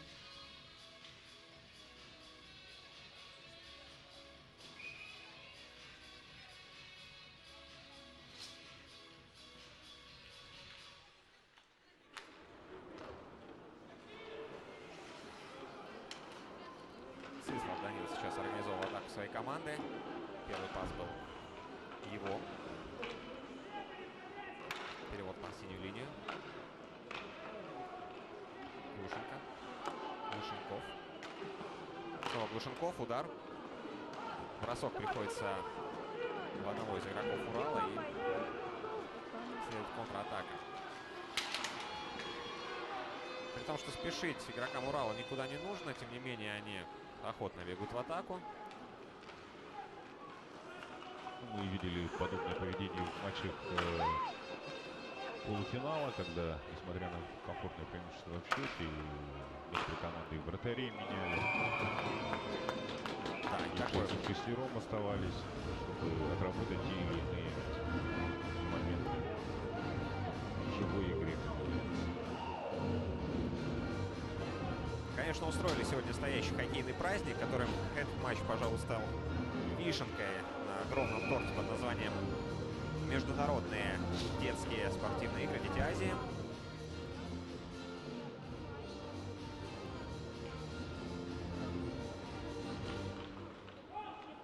До последних минут пытаются трибуны поддержать свои команды. Но Сибирь не упускает попыток размочить ворота Иванова Сергея. Пока это удалось только хоккеисту Дальневосточного федерального округа. Да. В матче за выход в финал.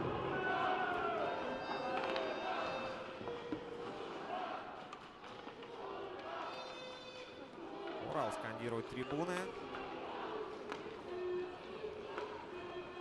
Но тем временем шайба у Сибири и очередной бросок. И все выше проходит. Готовится Илья Квачко выйти на лед, и это он делает.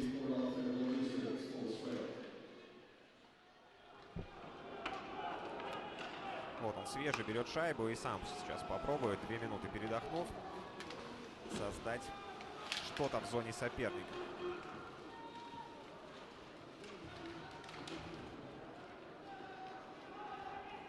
Устремляется вперед Сибирь. Сбрасывает шайбу в зону.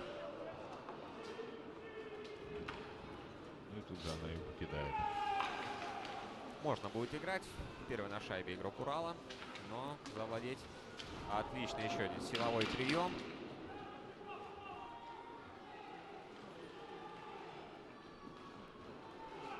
Сыслов сейчас пытался ходить в зону, но опять он делал через центр, где охотно его встречают игроки защиты. 2 minutes left in the third period. Втыкаются, заставляя потерять шайбу.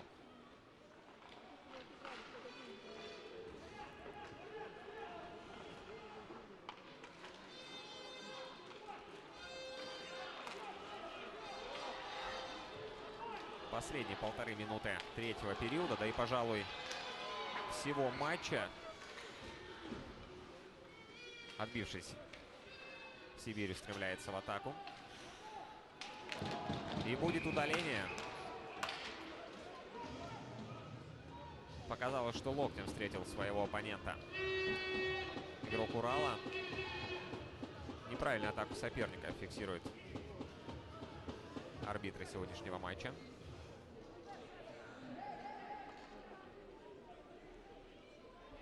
И провожают на скамейку. На этот раз Валентин Жугин. Уже до конца игры.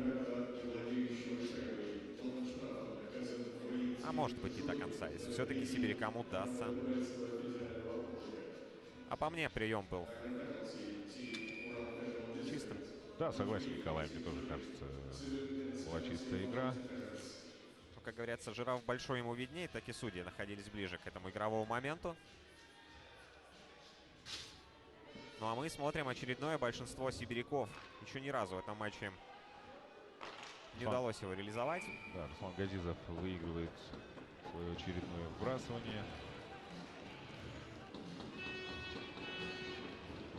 Ну и, наверное, уже можно констатировать, что заявленное звено Глеб Триказов и Руслан Газизов, к сожалению, сегодня не принесло результатов.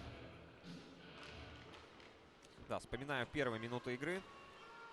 Если бы меня спросили, кто в этом матче одержит верх, я бы с большей вероятностью как раз-таки сибирякам бы отдал бы свой голос. Но игра повернулась абсолютно другим боком.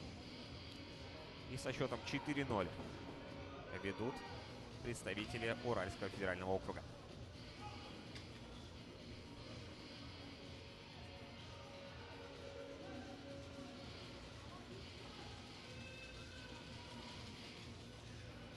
Команда Урал играет 10 секундный период. Цин, Урал Federal Districts, тайм-аут. Да, Урал берет паузу, чтобы как-то снять напряжение, которое происходит сейчас в их зоне. Вот мы видим последствия этого напряжения.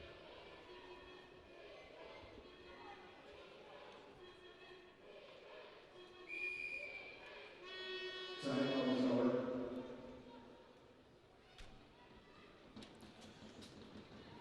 Тайм-аут завершен, и судьи готовы возобновить этот матч.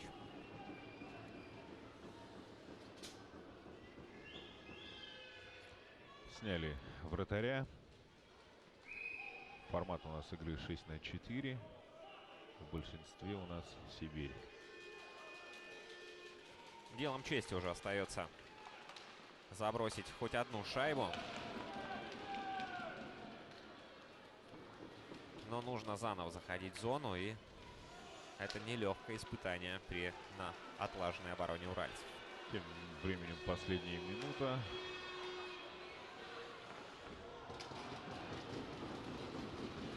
Запускают вдоль борта шайбу, но удается. Правда, в падении, но удается сохранить ее в зоне атаки. И очередной. Выбрасывает шайбу И это шайба в ворота. финальный аккорд сейчас буквально поставил, находясь на своей площадке, 15-й номер. Команда Урала, это Михаил Грас. Полетели плюшки игроков в отчаянии. Доволен сам себе.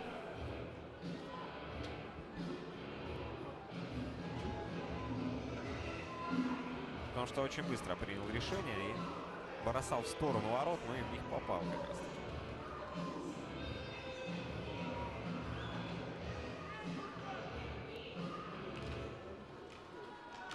5-0.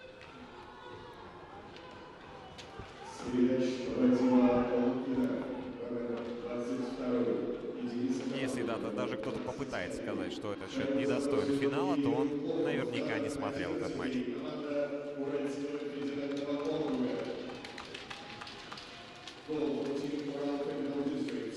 Последние секунды, но и уж просто откидывается Урал. Последняя попытка. Снова шайба улетает выше ворот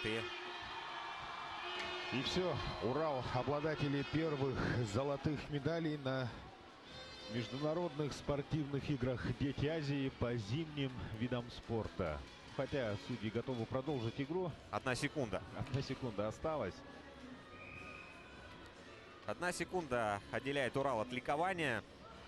Сейчас, наверное, полетят и краги, и шлема. Все, взлетит воздух. Да, Всё. Начинают ребята праздновать, как говорилось. Да. Поздравляю, Урал. Заслужили, они повысили, Сергея Иванова можно поздравить с очередным сухарем. Ну а Урал золотом.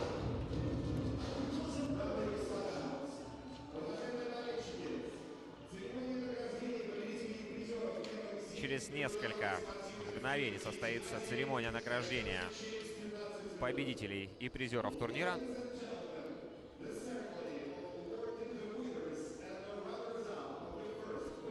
Ребята принимают поздравления. Да, отлично провели сегодня матч, смогли перевернуть игру во втором отрезке и довести до логического конца его в третьем периоде.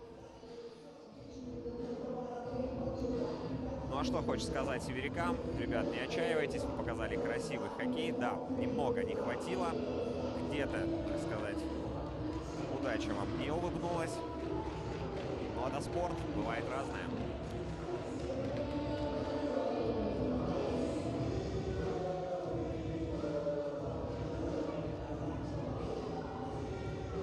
Не скрывая радости, празднуют свою победу представители Уральского федерального округа. Ну и вот они уже готовы поделиться с ней с сибиряками. Напомним, 3-е место в соревнованиях по хоккею первых международных спортивных игр «Дети Азии» заняла команда Казахстана.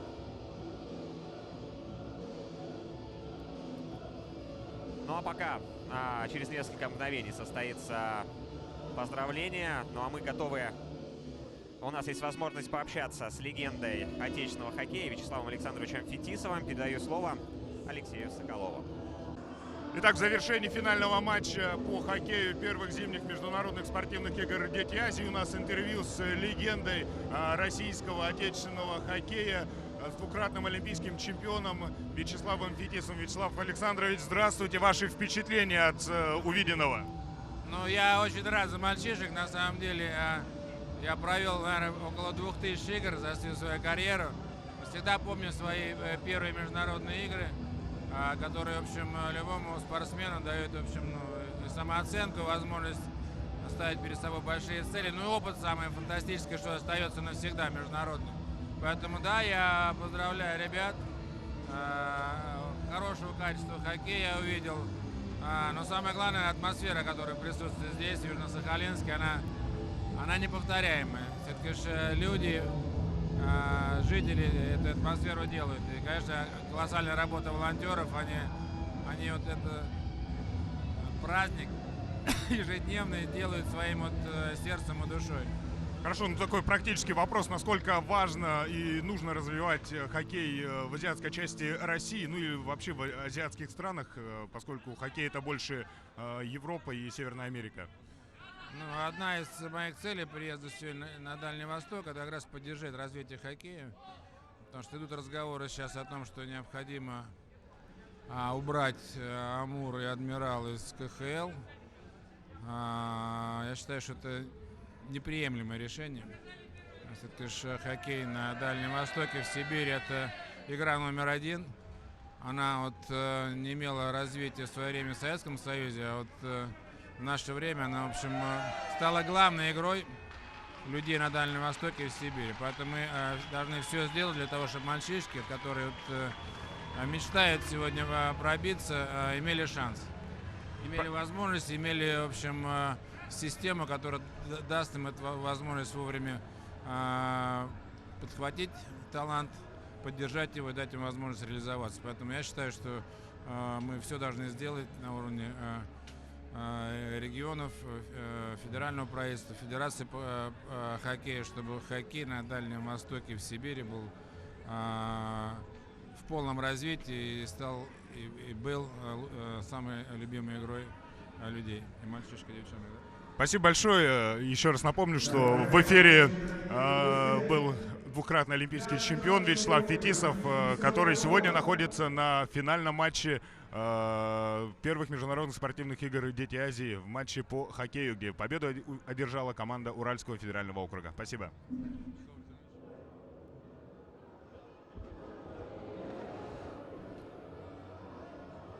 Но у нас готово все для церемонии награждения.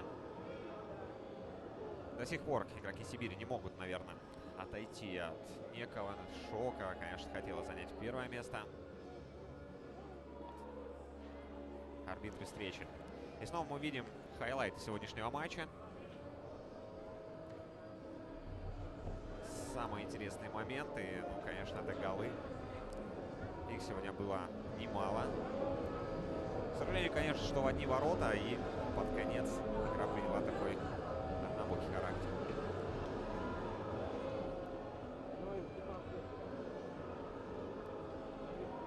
Да, очередной выход, и это... Не говори ничего. Я вновь вернулся на комментаторскую позицию. Все вы видели интервью легенды отечественного хоккея, двукратного олимпийского чемпиона Вячеслава Фетисова. Ну и ждем церемонию награждения.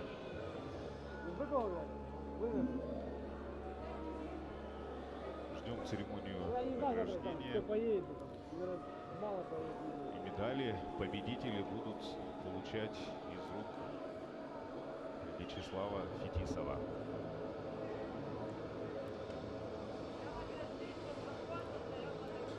Кубки, медали уже ждут своих обладателей. Они на льду ослепляют своим блеском.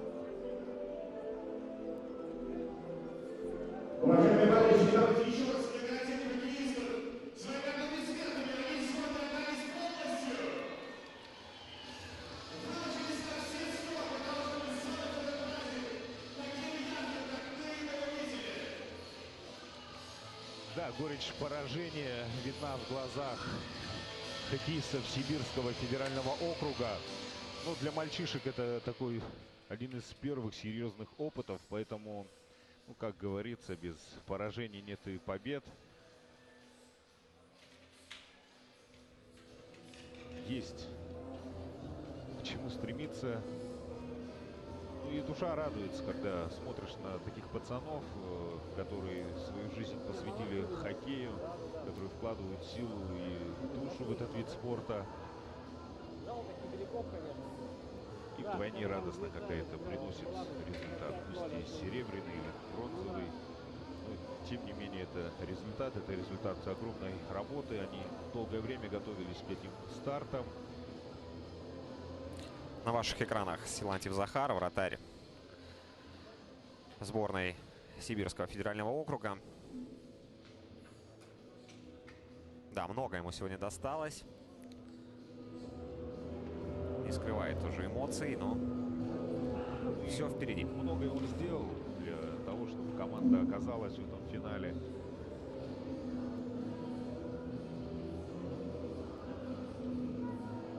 Ну, а победители уже раздают интервью.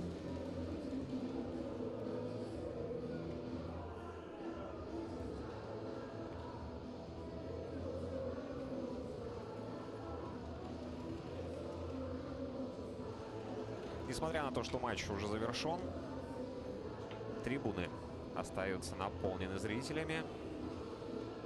Все хотят вместе с ребятами пережить эти эмоции. Эмоции от победного кубка, от золотых медалей.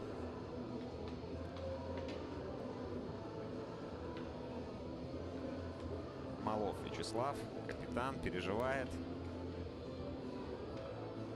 Да, болельщики очень активны. И в связи с тем, что зал не вмещает всех желающих, было принято решение организовать телеэкран на площади перед Ареной Сити. Те, кто не попал непосредственно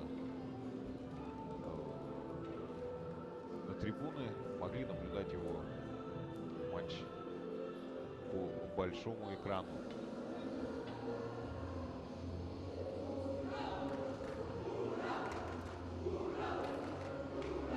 Можно увидеть, как идут вперед, подходят ко льду бронзовые призеры. Сборная Республики Казахстан. Ребята также готовятся к награждению.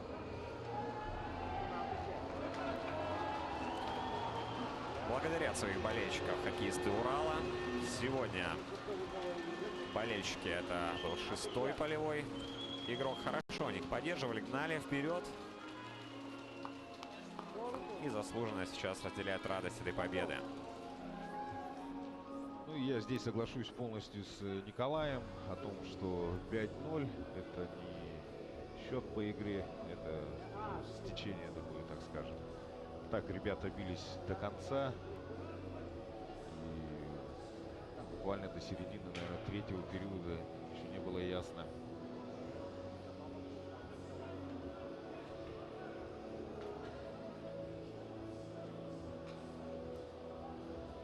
Дамы и господа, уважаемые болельщики, мы начинаем церемонию награждения победителей и призеров первых зимних международных спортивных игр «Дети Азии». Ladies and gentlemen, the ceremony of awarding the winners and the runners-up of the first Winter Children of Asia International Sports Games shall start now. Награждение «Ранозес».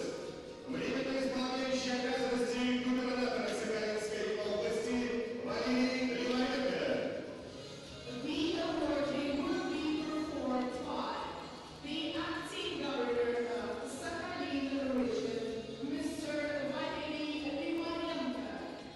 Легендарный хоккеист, двукратный олимпийский чемпион, семикратный чемпион мира, трехкратный обладатель Кубка Стэнли, депутат Государственной Думы Российской Федерации Вячеслав Петица.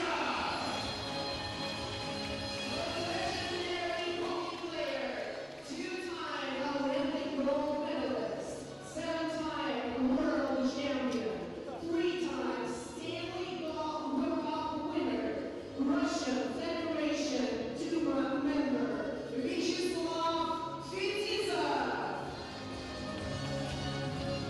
Президент Международного комитета игр «Дети Азии» Дмитрий Евгеньевич Лужков.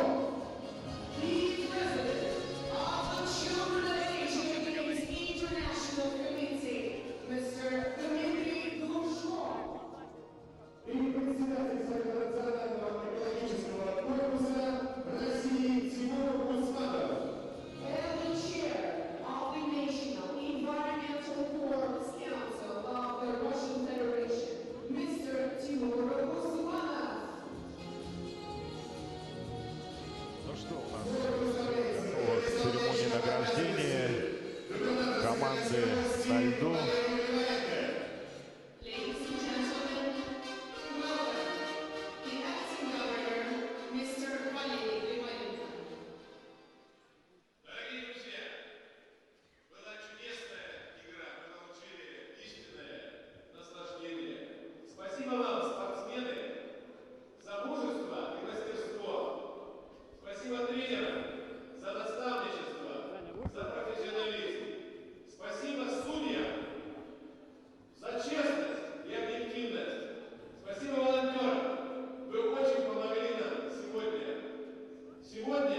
Сейчас прошли последние спортивные соревнования детских зимних игр. Я хочу поблагодарить всех сахалинцев и курильчан за гостеприимство и теплый прием.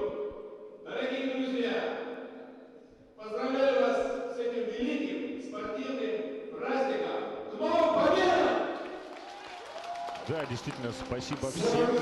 Ну и спасибо Сахалинской области за то, что приняли эти крупные соревнования и организовали на должном уровне.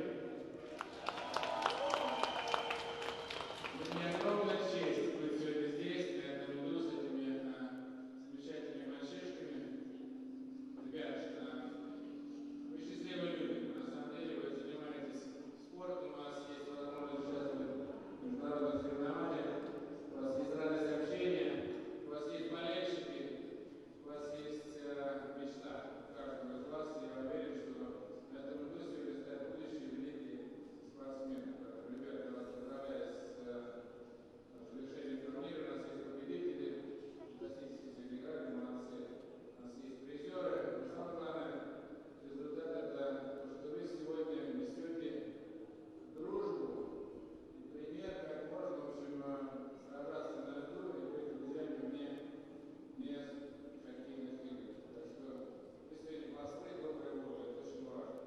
Но мне особо слова благодарности Валерию Игоревичу за великолепную организацию праздника.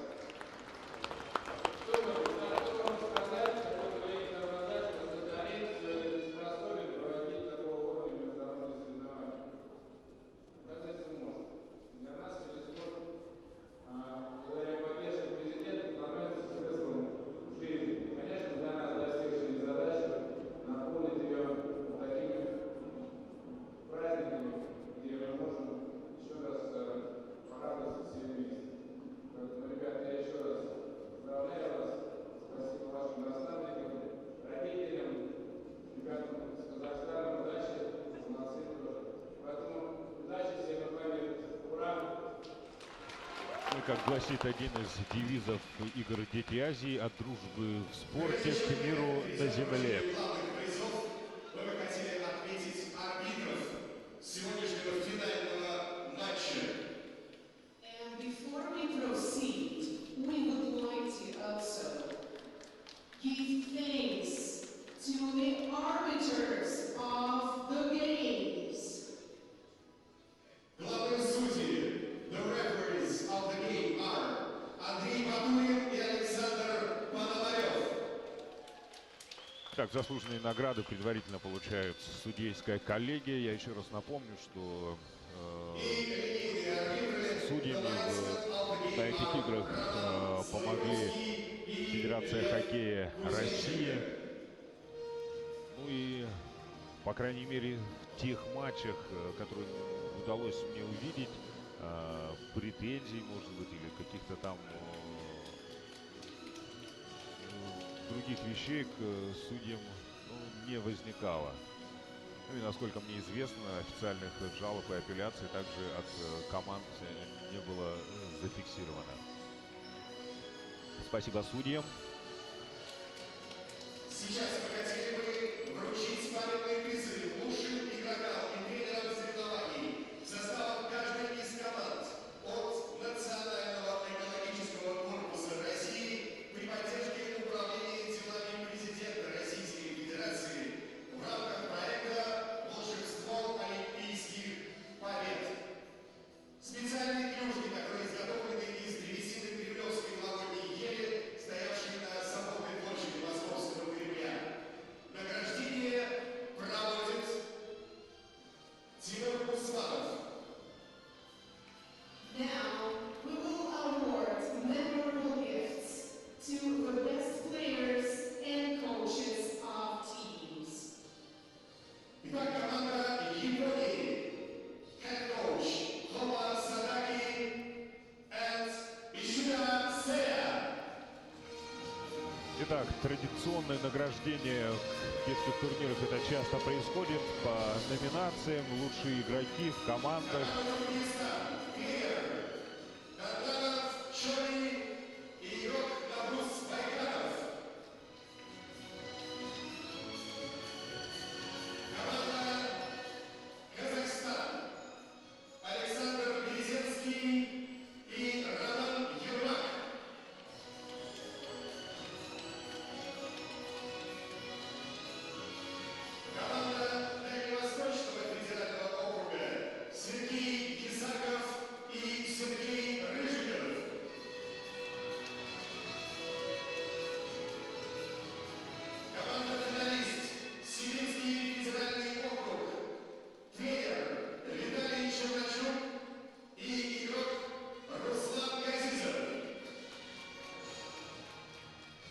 Да, Руслан Газизов, о котором мы сегодня многократно говорили,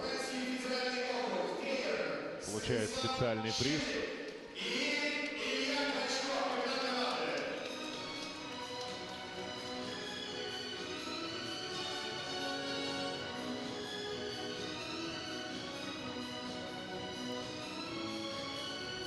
Скромный Илья Квачко, накануне довелось брать у него интервью.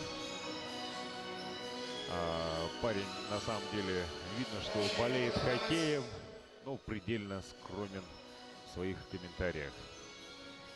Может быть, сегодня после финала расслабится и, наконец-то, расскажет, как шли, как стремились, как желали этой победы. Спасибо большое.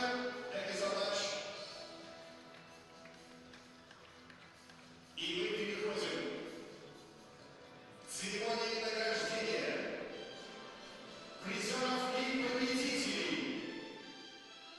За третье место бронзовой медалью и кубком награждается команда Казахстан. Итак, сборная команда Республики Казахстан завоевали бронзовые медали на первых международных спортивных играх «Дети Азии» по зимним видам спорта. For the third place, Получают кубок из рук Вячеслава Фетисова. the team of the Republic of Kazakhstan. Мягкие игрушки вручает им президент Международного комитета игр «Дети Азии». Ну а медали вручают глава Сахалинской области Валерий Лимаренко и также Вячеслав Фетисов. Владислав Зизевских, Александр Фокин, Да, ребята бились. Алдияр Нурлан, Марк Поредов, Илья Шапов, Трудно им было вчера в полуфинале, где они уступили Сибири со счетом 8-4. Но, тем не менее, смогли собраться, выйти сегодня на площадку и одержать победу над хоккеистами Дальневосточного федерального округа.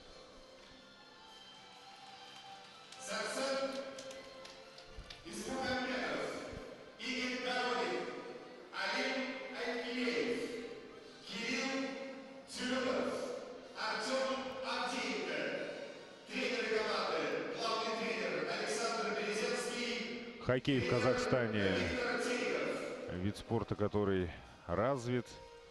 Всем известен клуб «Барыс», который также показывает хорошие результаты в континентальной хоккейной лиге. Есть мальчишкам на кого равняться, поэтому и виден результат. И сейчас вашему вниманию нарезка самых ярких моментов их бронзового успеха. за второе место серебряной медалью и кубком награждается команда Сибирского федерального округа.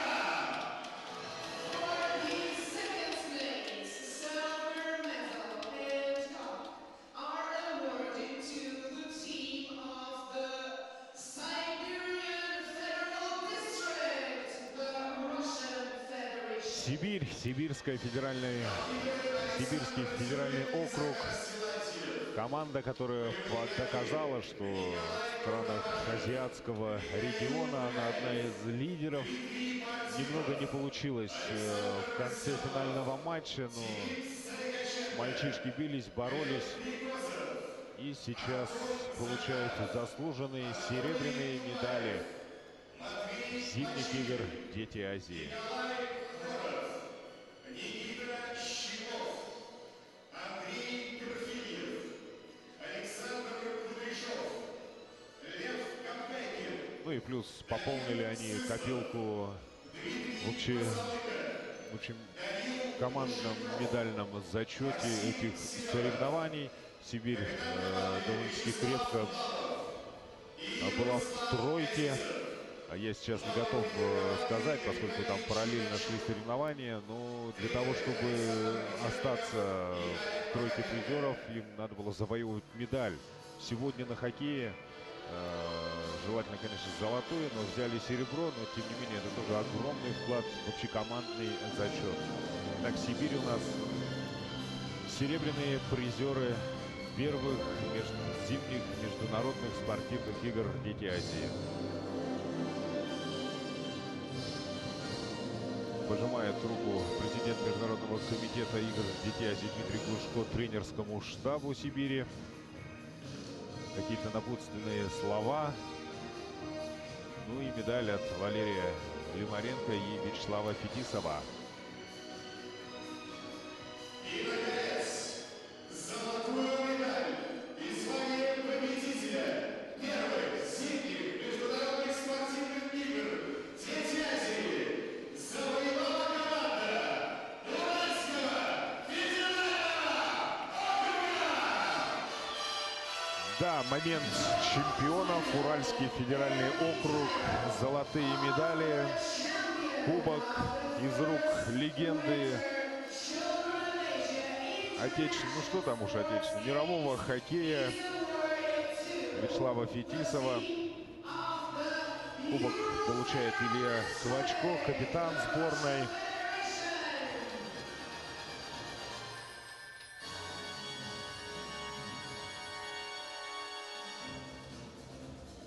Молодцы мальчишки. На протяжении всего турнира доказывали, показывали, что они фавориты.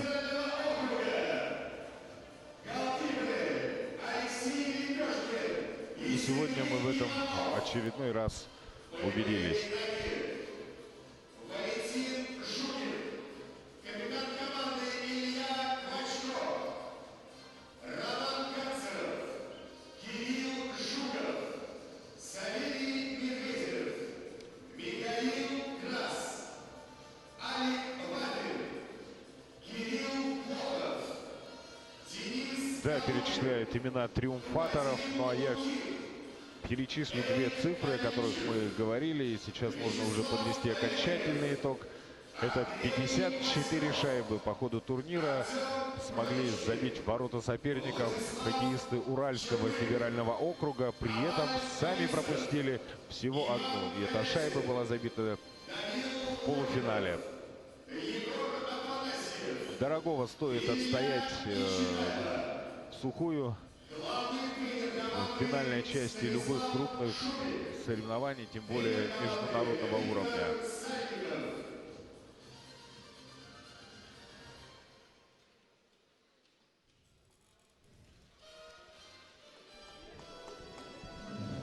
Награду заслуженно получает тренерский штаб, главный тренер Станислав Шумик и Виктор Сальников.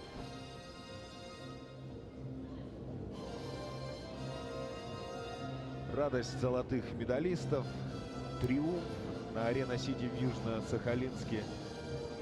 Спасибо городу Южно-Сахалинску за прием этих крупных международных стартов. Я думаю, организаторы справились. Спасибо Международному комитету игр Дети Азии за то, что ведут и развивают этот проект, который зародился в Якутии 22 года назад. Был пока в формате летних игр, но сейчас мы ощутили весь праздник первых зимних соревнований. Ну что ж, хотелось бы пожелать развития всем тем, кто принимал участие в этих соревнованиях, развития проекту Дети Азии. Ну и с победой еще раз Уральский федеральный округ. Звучит государственный гимн Российской Федерации. Ladies and gentlemen, you're kindly asked to stand up if you have the possibility to the national anthem of the Russian Federation.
мы будем прощаться. Эти финальные матчи первых зимних игр Дети Азии для вас комментировали Алексей Соколов и Николай Дончак. До новых встреч на проекте «Игры Дети Азии». Спасибо, что переживали за ребят вместе с нами. Спасибо, что провели эти 2 замечательных дня на хоккейной волне. Спасибо, удачи вам.